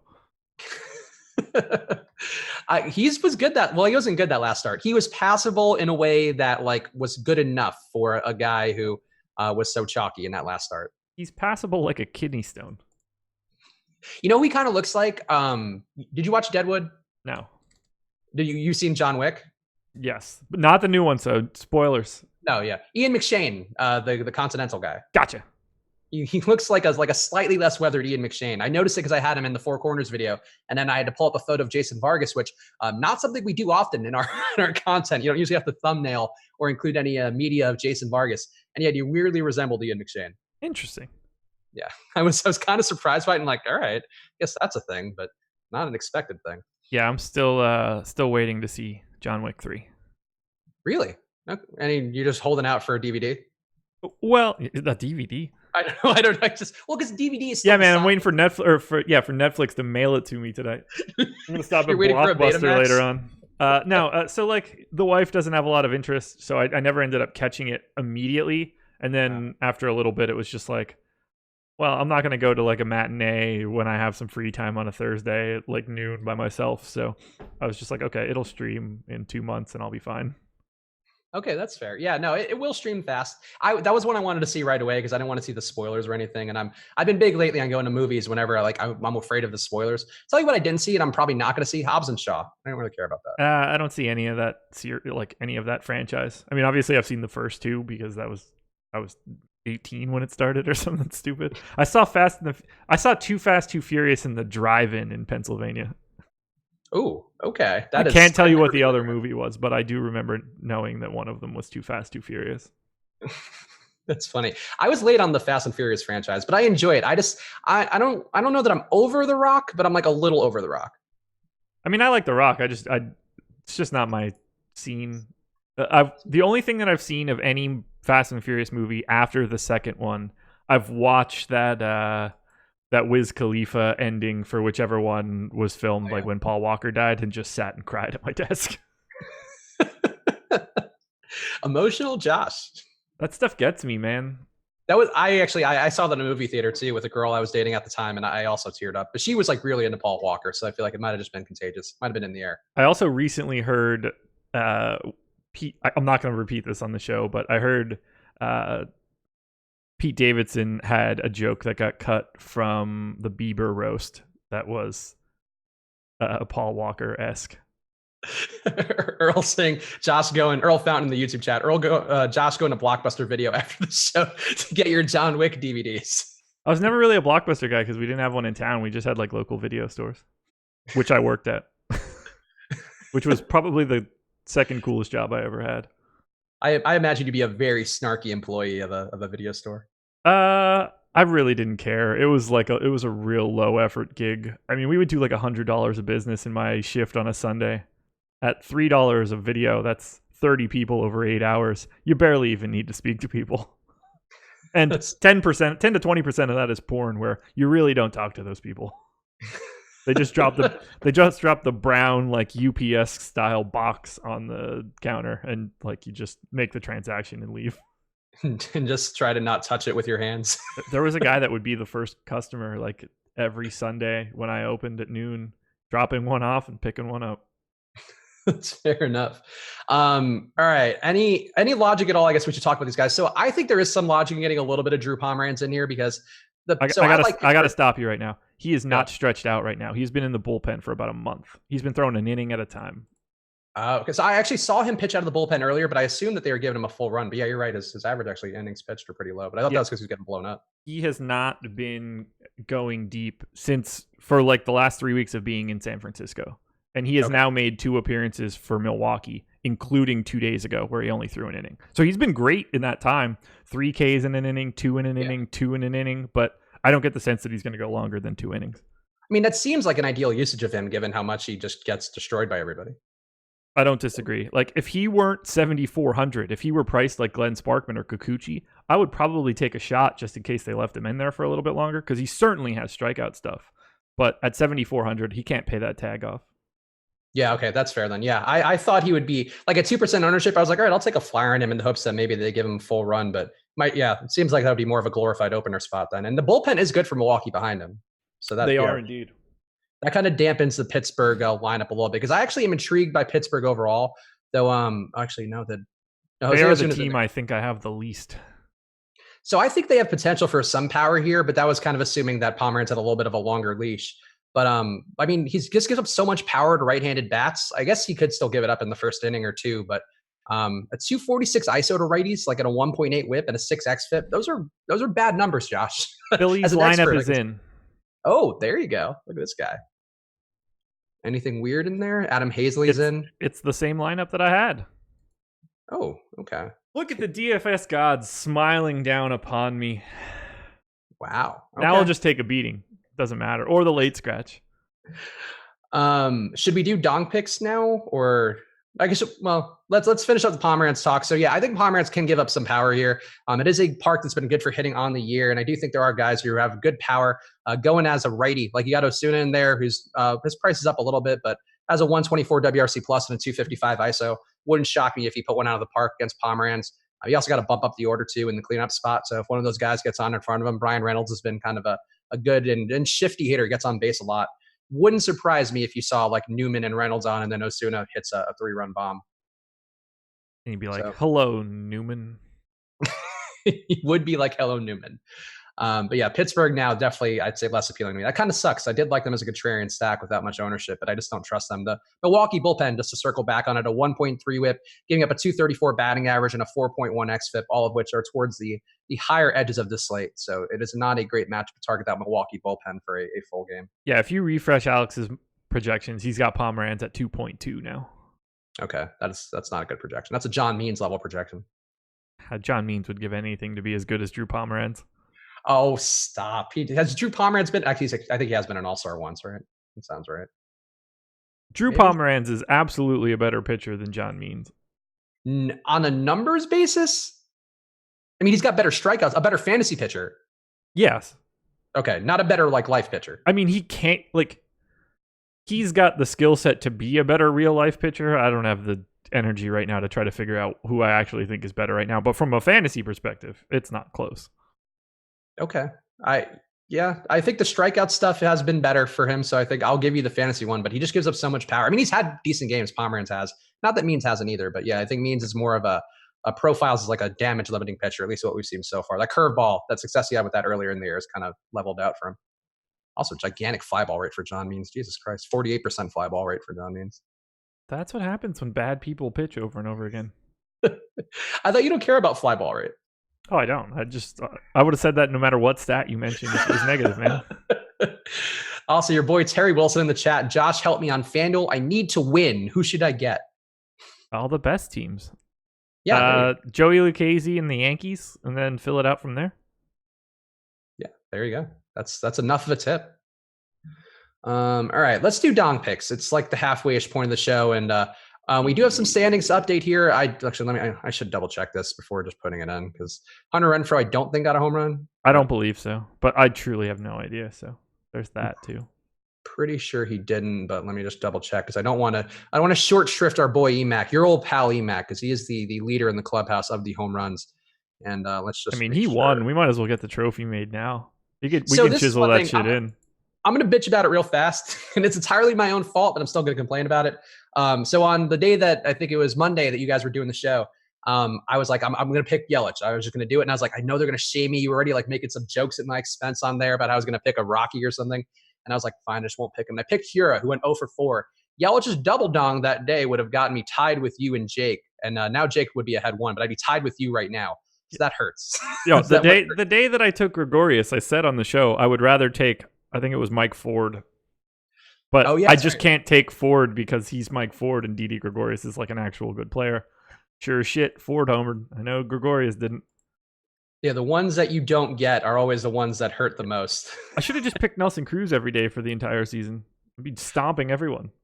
Honestly, the way he had a double dong yesterday too. He's just going nuts. Yeah. And Fulton Nevich didn't have a bad day either. He still had a double dong. It's crazy what he's been doing this year. At 39, once again, really a baffling. He's always been a great power hitter, but at 39 with like a 350 ISO seems a little weird. It does. All right, so let's update the standings here. First place with 26 total dongs is still your old pal Emac. So he is safely in the lead, but still got a month and a half left of the season, a little bit more than that. Jake in second place now with 20 total dongs and 19 correct picks. I am I guess I should go to Josh. Josh is in third place, 19 total dongs, 17 correct picks. I'm bringing up the rear, 17 total dongs and 16 correct picks, but I'm in range. And Chris Randone, who started late, so it doesn't really matter, just 3 and 3. But yeah, the pick rates, we're all above 20%, except Randone, who just needs more time to get it going. I liked his angle though that he had yesterday. He was like, I like picking the weird guys. Like, yeah, that's what we should all do. Just guy was like, at the bottom of my model, literally the last guy. You're like, yeah, let me go Luis Rengifo in the 9-hole. Can that be a thing? I'll go first here because I think there's one guy who jumped out to me, and yes, there's no weather concerns in this one. Go ahead, take Aaron Judge. What was that? Go ahead, take Aaron Judge. No. Rafael Devers going against a Sparkman's lefty power that he gives up, 252 ISO. So that's what I like. I'm going with Devers, the lefty. Cool. I'm trolling you. I'll take JD. God damn it. It sucks because like Sparkman seems due to give up more to righties, and I know that's what's going to happen. I actually wrote that in like the comment replies on the Four Corners to people who picked like JD and Betts. And that's going to hurt when Devers doesn't go and JD does. 181 x ISO to righties this season. Yet he's only given up 150, so he's due for something there. Yeah. Wait, right, let's see. What did you just say? He's only given up a 150 overall. Like he's only got a 180, but he's only given up 150. His xFIP is also like a 4.1 versus righties, which doesn't make sense. Let's go JD. Yeah, JD a good pick. I feel lefty power at Fenway. I feel like that's like the logical play, and that's what DFS does to you. Is that the logical play won't pay off. Well, lefty power is rough in Fenway. Righty power is the easy one. Oh, right. Yeah, you're right. My bad. I mean lefty power versus Sparkman, but that to me that balances out the lack of lefty power in Fenway. Sure. All right, and the KC bullpen also bad too. Let's see what Emac picks. Emac going back to Hunter Renfroe. Okay. Renfroe is 4th in the model today, and obviously wouldn't be terribly shocking to see Kikuchi give up a dong. Shannon Lambert, it's not weird, Spags. It's called steroids. Has been busted in the past for it, but I'm sure he's clean and learned his lesson about Nelson Cruz. I mean, I assume that 2/3 of the league are taking stuff. Yeah, that's weird. I also don't care because it's baseball. Will Myers for Randone. Oh, okay. Will Myers, I'll put him on the sheet. And we'll see if Jake chimes in. Yeah, because we usually do these at the 6:30 time on the show, but of course at this timing slate. If you're not aware, by the way, it is a 6:40 start time on the East Coast for most of the main slates. So I think Yahoo starts at 7. They do. Yeah, so except for Yahoo, but FanDuel and DraftKings, 6:40 start time. So make sure you're aware of that in this back half of the show because we got 30 minutes left until this fun lock time, this fun early lock time of ours. Can't beat it, man. I mean, I'm happy that it's 6:40. That's better, I guess. Oh, coming up after this, if we want to do a quick plug, not immediately after, but 9 p.m. Eastern time, PGA Live Before Lock edition. Ben Rasa, Jason Roslin going to be breaking down the Northern Trust that kicks off tomorrow morning. There you go. The Northern Trust, a tournament near and dear to all of our hearts. Exactly. No, check that out. Those guys obviously have been doing great golf content all year. And even for people who are just jumping into golf, they've had success. Our Chris Randone, our own, has had a good success with the golf content that those guys have put out. So please go check it out. Check out their articles on the site as well. There are some things. And I think Roslyn's 3-ball, that's right. That's the name, I think. Yes. Is up on the site too. Up on YouTube. It is, and his model breakdown. Yeah. So, Roslyn's been doing a good job with the golf content. And of course, Ben Rasa, who's perennially one of my favorites. I always enjoy his dry little wit. I love it. All right, let's talk about the hitting here. And actually, before we do that, real quick, again, go to fantasydraft.com right now, because that is your place to play rake-free DFS. If you use that promo code OSMO, go to fantasydraft.com and go to use that promo code OSMO. You'll get a free 7-day trial. That'll give you $1,000 in rake-free entries, your first $1,000. So go check it out now. And really, again, the big point of Fantasy Draft here, they're giving rake-free DFS, which means that you can go there and the money that you're putting in, if you win, you're getting all your money. You're not getting any to the house, so it's going to help you out quite a bit compared to some of the other sites out there. So go to fantasydraft.com right now and use that promo code OSMO to claim your free 7-day trial. All right. There we go. Good job, Fantasy Draft. Great read. And the PGA podcast is 9 p.m. Eastern, as I think that's Josh pointing it out in the chat. That would have been me. You are correct. There you go. I could tell your style. Much more brief than Brett's or Rinpack's. Do you mean by just giving what the answer was and not expounding yeah, but on those guys would be like, hey, tune in at like 9 p.m. Pacific. No. I mean, I can't. Not while I'm on the show. I mean, that probably would have been my answer either way, but... They would jazz it up a little. Yeah, I don't know jazz for me. No jazz hands. All right, let's talk about the hitting here. I guess let's talk about what's going to be your top stack today. You've done some of your crunches here. You've mentioned that you're intrigued by Philly. You have some teams that you've got a foot in the water with. So who is just going to be your number one stack overall? Yankees, number one with a bullet. Not close. Okay. Where are you? I have 29% aggregate ownership to the Yankees if I average FanDuel and DraftKings together. Okay, so all right. I don't know. I am 4 times the field on DraftKings and 3 times the field on FanDuel. I have 27% on DK and 32 on FanDuel. Okay. Yeah, so I could see it. You know, obviously I don't like going against John Means, but they're not owned as much as you would think today. It's really just Judge. I know, it's fantastic. So I'm sure John Means is going to put them on lockdown, and Yusei Kikuchi is going to be in the showers by 7:15. I can't tell you that it wouldn't bring me a good amount of joy. I get it. I get it, man. I get it. Especially because it's John Means. Like if it were another pitcher, I probably wouldn't have a dog in that race, but I just want to see him do well. I want to see John Means be happy no matter what he does. Natron Means too. I do. That's funny. I do appreciate that you don't want to see me happy. You would rather see a complete stranger to you happier than me. So thanks for that. I do appreciate that a ton. I want to see you be happy generally, but not when it comes to DFS picks where I'm baffled by them. And when they go against my boy's either Natron or John, the brothers Means. Brothers Means? Very similar looking guys. It's like Brothers Grimm. Yes, I miss Natron Means. He was a fun fullback in whatever the Sega Genesis NFL game was in the mid-90s. Madden? I think there were 2 of them. Yeah. Joe Montana football at one point in time. I love Joe Montana football too. That was a fun game. There was Troy Aikman had a game for Sega at one point. That one I never played. I played it a little bit. It was pretty atrocious. I played a ton of Joe Montana football. The bomb play on that one. I mean, I guess same thing as like NFL Blitz, but yeah, just throwing the deep seam routes, always good success with that. Yeah, I mean that was just sort of like the thing then that you can just let it sail and somebody will come down with it.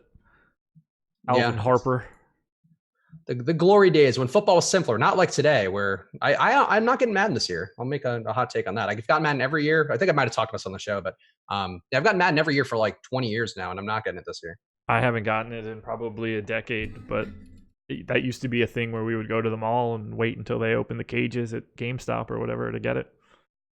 Yeah, I feel like it's an old thing. Like, I feel like I mean, we're both in our mid 30s, so it's sort of maybe just pass a point where it's not as important to you. But it's like they're not making enough improvements where I feel like I need to get in there. Like, I'll probably wait till the next gen systems and then be like, oh, this is great, and I'll just be the same shit again. I will, however, be picking up FIFA on the pre-order with the highest one so that I can get it like 3 days earlier.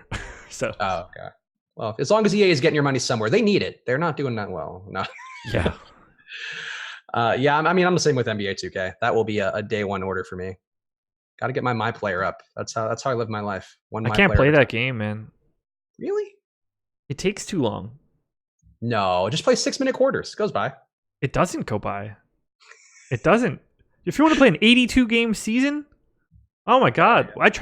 Me and a buddy of mine tried to do the show. First of all, you can't just have like a 2-person dynasty. That's just normal. You get like there's like a lot of bells and whistles, and it changes the contract rules. Anyway, it's not important. We tried doing that. It took us like a full month to get through our regular season, and I think it was 26 game regular season. It's just It takes forever. It's 45 minutes each game, each person. You got to make sure you're coordinating that so you can't get too far ahead of anybody. It's a lot, man. FIFA, in and out, 20 minutes. Boop, boop, done. Firing it right back up. Jacob Borland in the YouTube chat. I almost went pro in 2K, didn't get drafted. It's such a funny thing to say. I thought I could too, because I'm really good at my player. My guy's averaging 50 points a game with like 61% true shooting.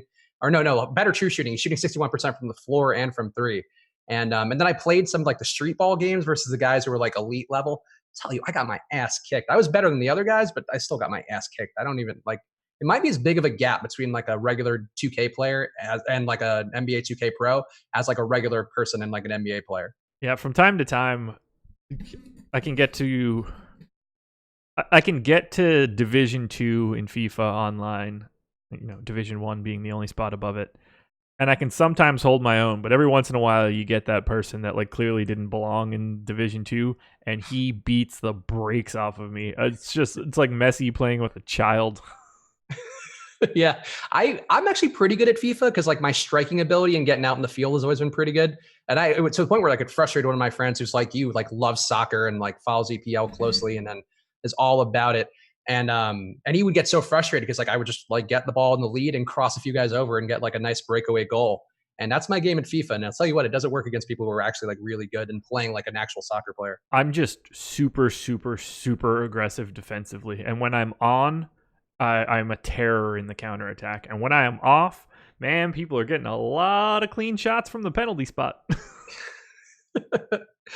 It's a fun game. I still prefer 2K. Like FIFA's not an every year purchase for me, but it's a fun game. I feel like that's the most fun game to pick up and play, and it goes by fast. Mm-hmm. It's pretty much all you can ask of a video game or a sport, honestly. All right, let's see. So your number one stack's the Yankees. I'm gonna have some Yankees. I don't know if they'll be my number one. I guess I'm still kind of making stuff as we go. I think my number one, though, or at least one that I'm going to try to force in relative to the field, is Arizona. And I've been on them since the Four Corners video, the short form video I do on this channel, if you want to check it out. Even doing it on days like this where we have just 5 games. So go check it out on the channel and enter the Double Dong contest if you want another way to win a free month of Osmo Plus. But I like this spot for Arizona quite a bit. The park sucks. I mean, it would be nice if the roof were open.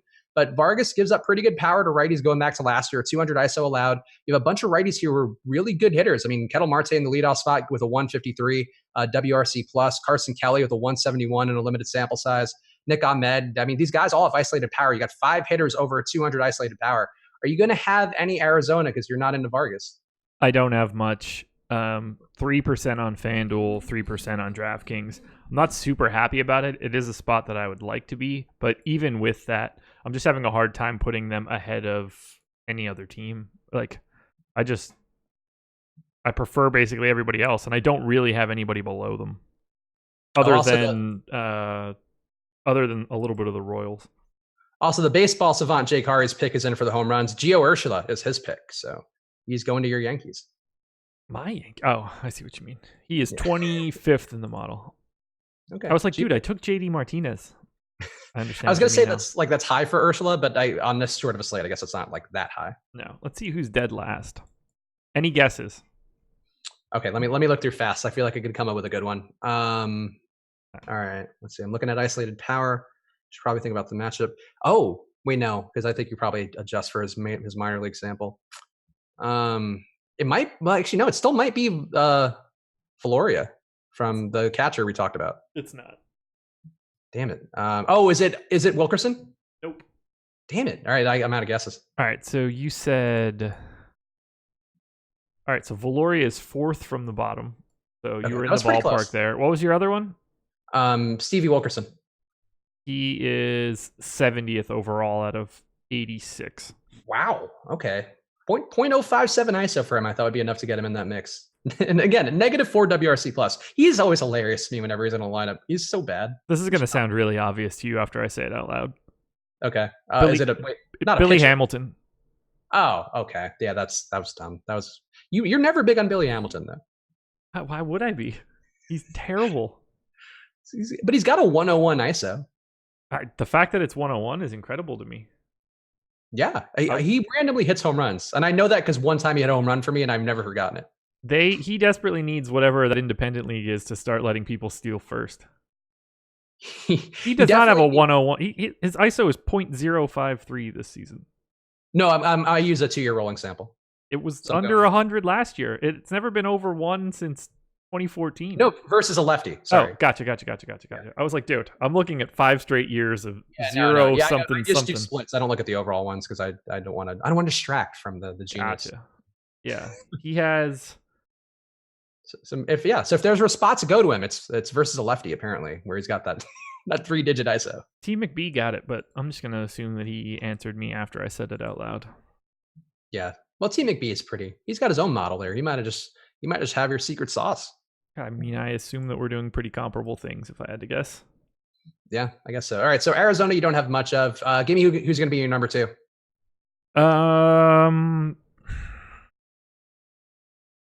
It's a good question. You know what? I can see how you're getting Kikuchi now because he's popping up in lineups where I have like Red Sox and Yankee stacks, and I'm noticing it a little more appreciably. I'm not going to be where you are, but I can see how it's occurring, even though it's a terrible idea. So technically speaking, it's the Phillies on DraftKings, but they are not the most owned team that I have just in the aggregate. Second is the Padres. Okay, so you're willing to go with the chalk there for a little bit. Yeah, I find them to be very, very hard to avoid in the grand scheme of things, but I'm not super heavy. Like the Yankees, I have in like a bonkers way. Padres is pretty neutral. Brewers are pretty neutral. Red Sox are neutral on FanDuel. I'm under on DK, and then I'm over on the Phillies. Okay.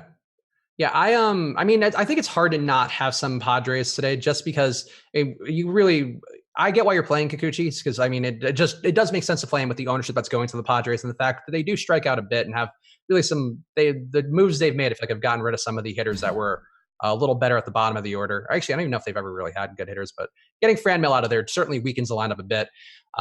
But Hosmer's just so bad versus lefties. And, you know, if you see failure for Tatis, who's going to be almost 20% owned on DK, Machado's going to be almost 30. Renfroe is a guy who could certainly strike out, even though he hasn't been striking out that much versus lefties, still is capable of it. I could see how you land there, but I think you have to have some Padres because Kikuchi's just been terrible. 5.2 xFIP, 1.5 whip, getting barreled 8.1% of the time. There's really nothing to look for him besides maybe some positive park factors. I completely agree, man. They're really hard to avoid. Alex talked about it on the Deeper Dive, how like you just run uninhibited crunches with a lot of randomness. They came up as their 5-man stack like 40-something% of the time. It's tough to beat that, you know? Yeah, it's not a bad number to have, I guess, if they are going to project that well. But yeah, they wouldn't be a full fade for me, I think is really the main point. Because I feel like sometimes people can think like, oh, you're coming out of the field like you're advocating for a fade. I think on this slate in particular, having both sides of many equations seems like a logical move. I don't have Diamondbacks, Orioles, Mariners, or Pirates. As long as those teams just shut up tonight, I'll be okay. So no grand slams from, I don't know, some Mariners asshole. From Tim Lopez, who's faced 2 left-handed batters and currently has a 1 of 1,500 ISO. Now, like Domingo Santana would hurt because he's going to get some ownership. Or like who else would be really problematic for me? Pablo Reyes. If any of the chalk guys on those teams that I don't have hit, Malik Smith, that would be unappealing. Meanwhile, I'm sitting on 37% Kyle Higashioka. What a day for talent. Yeah. What a slate. The slate is really, I would say, a strange one. I mean, the short slates tend to get weird anyway, because especially for us, where you're talking about it multiple times in a day and you're just like, what is the angle here? What am I even going with? And I feel like, but even for those standards, I feel like today making some really weird choices. Not you, but collectively, I think we all are going to by the end of the day. 5 gamers, man. 5 gamers. Plus, they're going off at a different time. It's all just confusing.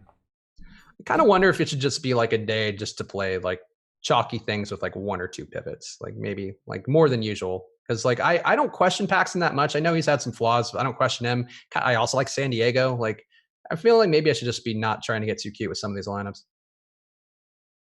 So I'm responding to Matthew. No, go ahead. Of course, we are also checking both the chats because we have the YouTube chat and the premium Slack open right now. So go check them out. I see what you're doing. So please go check it out. And of course, if you want to join us, get all the data that we have access to, the Top Stacks tool, the lineup builder, a million different things that'll help you make better MLB DFS lineups. Of course, along with the projections and ownership projections, which are the bread and butter of what we do. Go to osmo.com/join and use that promo code live before lock for half off your first month of Osmo Plus. It's especially helpful for a slate like this where you need to know the ownership. Josh knows he's 2 times the field on Yusei Kikuchi thanks to our ownership projections. And you can have that power at your fingertips. You go to osmo.com/join and use that promo code live before lock. I'm taking a look at Top Stack Tool right now. Yankees coming in double the chance of their ownership, and that just makes me so happy. I hope today is the day that is super, super, super right. I'm actually going to put in a Yankees lineup with Billy Hamilton. As you should. Wait, what? Sorry, I heard the first part. I blacked out after that.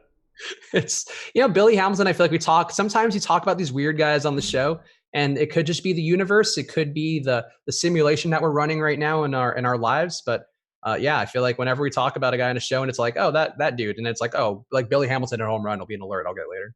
If Billy Hamilton goes yard tonight, I quit. Just life? Maybe. Or the job? Like, that's enough of this shit. I mean, Billy Hamilton's home runs. I feel like I should, right? It's never a bad time. never a bad time. Consider quitting life. Josh or Spags, got any Trent Grisham shares? Our boy Earl Fountain is asking in the YouTube chat. Let's answer that one first. What are you doing with Trent Grisham? And I guess what are you doing with Milwaukee overall? Because they do project for some ownership, and they've been popular in this Pittsburgh series, but I just don't think Williams is a guy I'm trying to target against too much. I'm basically exactly with the field. I am 1/10 ahead in aggregate ownership on DraftKings and a percentage point behind on FanDuel. But Grisham is a guy that I am fading pretty aggressively. I have 18% on FanDuel where we have him projected for 33. I have 20 on DK where we have him projected for 35. So I have him, but I'm not going crazy with it. I think we just got we got an update 49 seconds ago, which I beat McCarty, didn't tag us first. Ownership? I just happened to refresh, and Grisham is down to 29% on DK now. Okay, and we're giving you the Trent Grisham ownership for free, and he's down to 28% on FanDuel as well. And since I have plenty of time, I might as well add this refresh and continue about my process. If Billy Hamilton hits a grand slam today, I don't know what to do. The Billy Hamilton slate breaker would be one of the funniest memes to ever come from a live before lock show that we've done. I wouldn't be stoked about it. Let's just say that. Like you guys on the strategy show, you and Lofty get on some weird tangents like that are memorable and enjoyable. But I feel like on live before lock, it'd be pizza rolls, and then the time Billy Hamilton had a grand slam for baseball, at least for NBA. I feel like the Tim Quarterman day was still one that I will hold in great esteem in my heart. I have not eaten pizza bites in a while, and I have been eating very clean over the past 3 weeks. That sounds so damn good to me. I'm like salivating just thinking about shoveling them down my throat. Yeah, I mean, that's what they'll do. They are like a Pavlovian response for you after you had so much of them in your life. I can't believe anyone ever doubted that I would eat 100. I just thought there would be an invisible barrier, which you did hit, but it just wasn't like 125, 150 might have started to get bad. 150 would have been really problematic. I could have done 125. I might have gotten sick on the show. I was hoping you were going to keep going with the extra ones you had, because I thought that was going to be the breaking point, and that was my Jerry Springer content generation that I was trying to figure out a way to occur. But I could have eaten something else at that time. I just didn't want that taste anymore. It was just like pizza goo. It's not. There's no like texture or structure to it after a while. Like if you gave me a cheeseburger from Burger King, I could have put that away. What about all those pizza rolls on top of a pizza? I mean, it sounds delicious. I think that'd be interesting. I would be curious to see how that would shake out. Like one of those pizzas that have like little pizzas on top of it. Yeah, like the ones that they sell in like Saudi Arabia, like that that they have like a deal for, and you know what I'm talking about. Like they have all those weird different types of food over there where they have like chicken wings on like the crust, like just that with pizza rolls spread across the entire pizza. I mean, that sounds phenomenal. I think what you're explaining to me is what like religious people call heaven.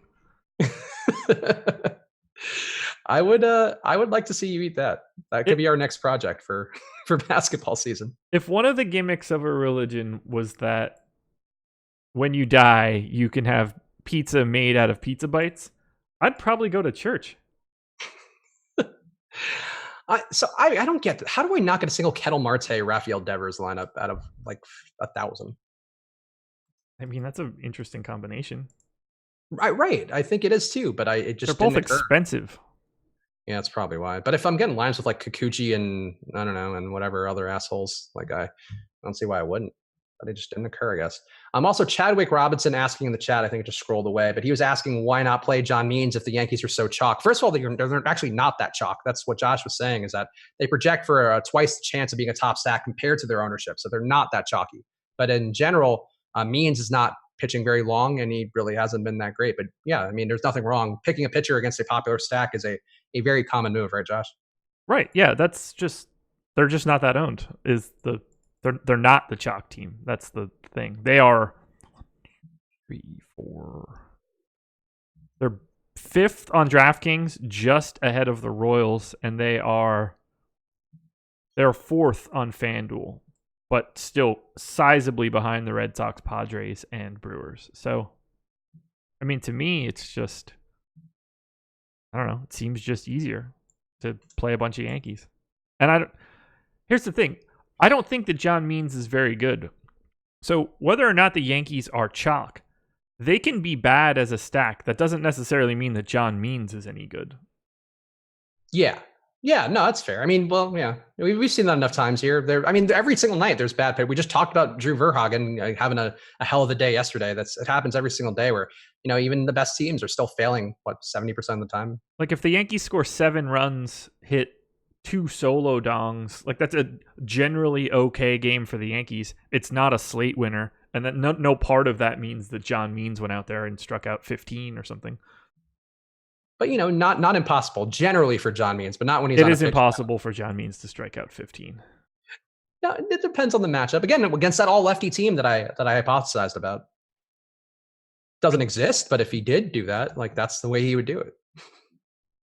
Rinpack asking if I want to run it back and try to do 200. I can't. I wouldn't even be able to try. I don't know if I could do 100 right now, just from the way that I've been eating lately. A lot less food. I don't think I'm as stretched out as I was at that time. Much like Drew Pomeranz. You are the Drew Pomeranz of eating on a DFS live stream.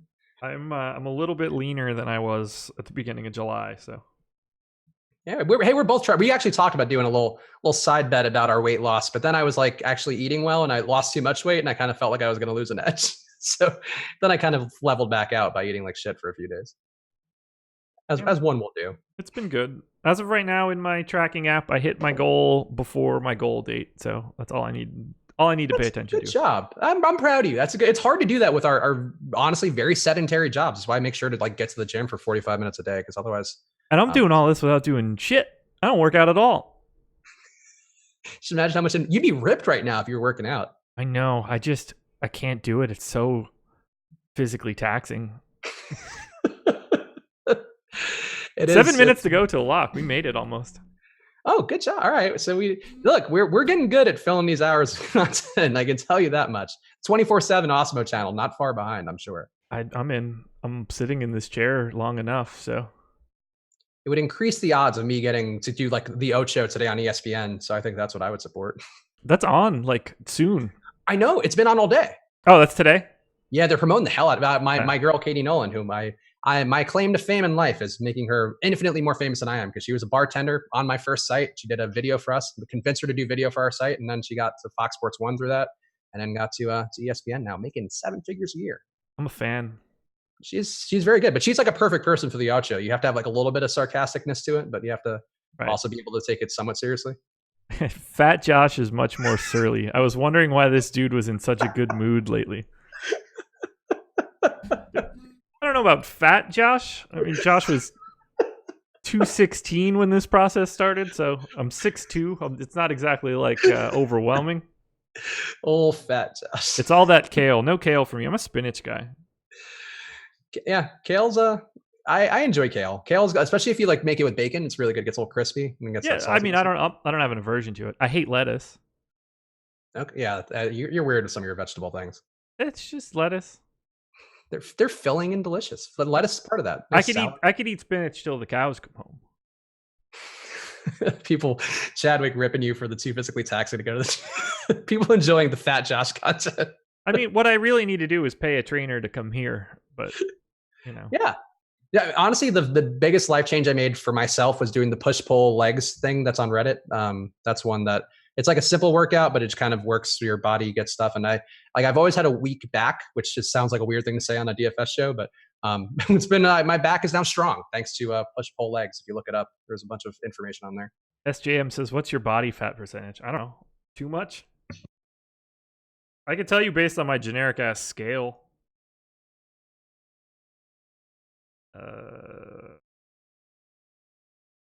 Just north of normal, 27. But again, this is just a poor scale measurement. I don't know. I'm like skinny fat. I'm muted. If you look at one of those Google image searches of like body fat percentages, it'll make you feel real bad about where you fall body. Even if you don't like measure it with calipers and stuff, you'll feel bad about that fast. Body fat percentage pictures, not Bobby fat. Also, we got 4 minutes left to lock, so get your lineups in. Of course, if you missed the dong picks before, I just closed them. So, so if you missed them before, you're screwed. Actually, if you missed them before, here they are again. I went with Rafael Devers. Josh trolled me with JD Martinez. Jake, the snack himself, going with Gio Urshela. Emac going with backs. I thought the Hunter Renfroe and Chris Randone right there with San Diego with Will Myers. So there you have it. Anybody else you're getting is weird here? I feel like my sacks kind of shook out like we talked about on the show, but didn't end up with much Philly, so I'm still on the opposite side from you. Didn't end up with much Pittsburgh, though I did force some Ozuna in there. Anything else unique that you got? Not really. I mean, the amount of Phillies that I have is probably problematic. It's more of a DraftKings thing, but look, if I'm going to have a ton of Hoskins, Harper, Real Muto, Dickerson in the leadoff spot, I can only be so mad. It's not like those guys stink too. So I don't mind getting a lot of Phillies in that scenario just because they're naturally talented on the back end. Somebody asked in Slack, favorite Yanks. It's seriously all of them. I mean, I've got 20+% of a lot of these guys. I mean, the answer is obviously Judge, but that's also not like a secret. So I don't know, maybe like Cameron Maybin. Hold on, I'm answering now workout tips. YouTube chat. Lots of rows and face pulls for the back. That's what I do, and also pull downs. And then but lots of rows, lots of row based movements. Pull, push, pull. SJM also saying Pirates or D-back stack. I mean, to me, it's neither. Yeah, I think that's fair. The Pirates, you scared me off them. They're not getting enough Pomeranz. I feel like that's a pretty big knock on them overall. And that total's actually come down a little bit throughout the day too, which maybe people realizing or Vegas realizing. I'm sure they didn't know in advance. Diamondbacks and Pirates are the two teams that I am most under the field on. Okay. Interesting question from Jeremiah, but we'll save that for after lock. But I want to talk about that Saw question real fast. But you got 2 minutes left to lock, so get your lineups in. And of course, if you are going to play the night slate, there is still going to be one. So go to osmo.com/join, use that promo code live before lock to get half off your first month of Osmo Plus, because we do night slate content, same ownership projections. The Top Stacks tool now does night slate content. So there's a lot of ways out there for you to build the same quality lineups for just the night slates, just the turbo slates. Every slate now, we got you covered. So go check it out at osmo.com/join. All right. You got all your lineups in? Everybody have all their stuff in? 6:38. You got 2 minutes to go. 1 minute to go now. 6:39. I had one day where I did not get my lineups in this week, which was not my favorite. I was playing too much with the Excel spreadsheet, and then I got like overwhelmed, and then I just pasted it in wrong, and then it was it. I ended up finishing on 39% Kikuchi on DraftKings. I also have 48% Joey Lucchesi on FanDuel. Ooh, okay. It's a lot of. I got less Lucchesi than you. I went under the field, I think, on Lucchesi overall. Well, apparently you don't like money. I just want to burn it. I think this baseball season has proved that now. I don't mind it. Super excited to eat some leftovers. Made some gumbo a couple days ago. Num num num num num. Oh wow, I'm actually way under on Lucchesi. I'm at 11%. Oh yeah, you are making a giant mistake. A giant one. When he gets blown up by Tim Lopes today, you're going to be really sad. Or Austin Nola, both those guys. No. Oh yeah. Well, let's see. Any questions in here? Just making sure there's nothing else. Favorite Yanks? Do you have anybody who jumps out to you as being a favorite? I mean, it's Aaron Judge, but Kyle Higashioka is probably the guy that I'm like most over the field on. Actually, no, that's not true. Didi Gregorius is the guy that I'm most over the field on. Oh. Yeah, I don't mind LeMahieu because I feel people don't go to LeMahieu because people think of Colorado LeMahieu. He's the only guy who's left Colorado and become a better hitter in the process, or at least getting more results hitter. And we are locked. Also, Andrew Mock, who won the Double Down contest in the Four Corners, is now already in the premium Slack. So that Osmo Plus membership paying dividends already, I'm sure, for him. But he asked if you have Fat Sal's by you. I didn't know that was outside of LA, but that's a fantastic fatty sandwich place. They like load up sandwiches with fries and mozzarella sticks and stuff, and it's really good. But they're the heaviest thing in the world. Do they also serve weed? No, but they have some. It's not like the one in Rutgers. I feel like I saw on Man vs. Food where they were like everything was 420 themed. There was like Munchies 420 or something. Do they have spots that have it? Like a dispensary that also has food, or is it just going to be like food trucks in the parking lot? So there's now Colorado has restaurants. I think we're getting our first one in like West Hollywood, of course, because that's where that would be. That's like doing gastronomy plus CBD. I think it's actually. Oh, I just mean like, hey, we sell this and we make cheesesteaks. Like not in LA, because LA was really weird with the rollout. They were really strict about certain things that can occur and like whatever. So they probably don't have that, but it can't be far away. It's probably like a licensing thing where you have to jump 10 different hurdles to get it done. Oh, I can't imagine. Well, I mean, you still have to deal with the financials of it all, where most food businesses are going to be allowed to use banks. Oh yeah. No, food businesses are tough. That's the way athletes always lose their money. Food, restaurants, and bars. Yep. Also, Jeremiah Johnson, the question I wanted to touch on, thoughts on the new Saw reboot with Chris Rock and Samuel MF and Jackson. What are your thoughts on that, Josh? I don't have any thoughts on that. I think it's an interesting concept. I don't know if it's a true reboot. I feel like it was like a parallel thing, but I think it's cool that Chris Rock was just like, yeah, I'd like to do a Saw movie. And they're like, sure. It's like the same thing with Mahershala Ali and Blade. He was just like, I'd like to play Blade. And they're like, okay, yeah, you go play Blade. Like if you have the power to do that, I think especially as like a black performer who's kind of historically not gotten the same opportunities, I think that's pretty sick that you could just be like, yeah, I want to do Saw. And they're like, yeah, all right, go ahead, Chris Rock, do Saw. Yeah, I don't have any thoughts. I'll never see it. Jeremiah, don't forget the Saw question. I wasn't going to forget Jeremiah Johnson, my buddy, whose name I enjoyed the most out of everybody's. All right, we're locked now. So please hit that like button before you go. Yes. Of course, again, go to osmo.com/join. Use that promo code live before lock for half off your first month.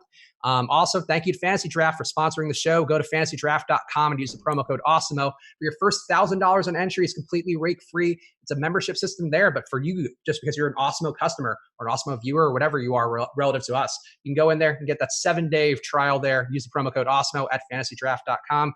And Josh, what is the golf plug once again? It's going to be 9 p.m. Eastern tonight. Ben Rasa, Jason Roslin talking about Fernando Tatis leadoff home run. Great job, Kikuchi. Go Kikuchi, go, I'm sure is the theme of the day. Oh, God. Went 3-0, 3 straight balls, 2 strikes, went loaded, or went full count, Tatis, tater salad. I don't even know what tater salad means. Oh, he hit a home run. Okay. Oh, did he really? Yeah, Tatis, leadoff home run off of Kikuchi. Oh, hey, the thumbnail on the Four Corners. My thumbnails on Four Corners have been killing it. Stick your thumbnail up your bum, man. All right, that's a terrible. It's as bad as this could be to start. What a note to go out on. Thank you guys for watching. Hit the like button on the way out, please. Check out the golf show in a little bit coming up in just a few hours, and we'll see you guys again soon. Enjoy your nights. Later.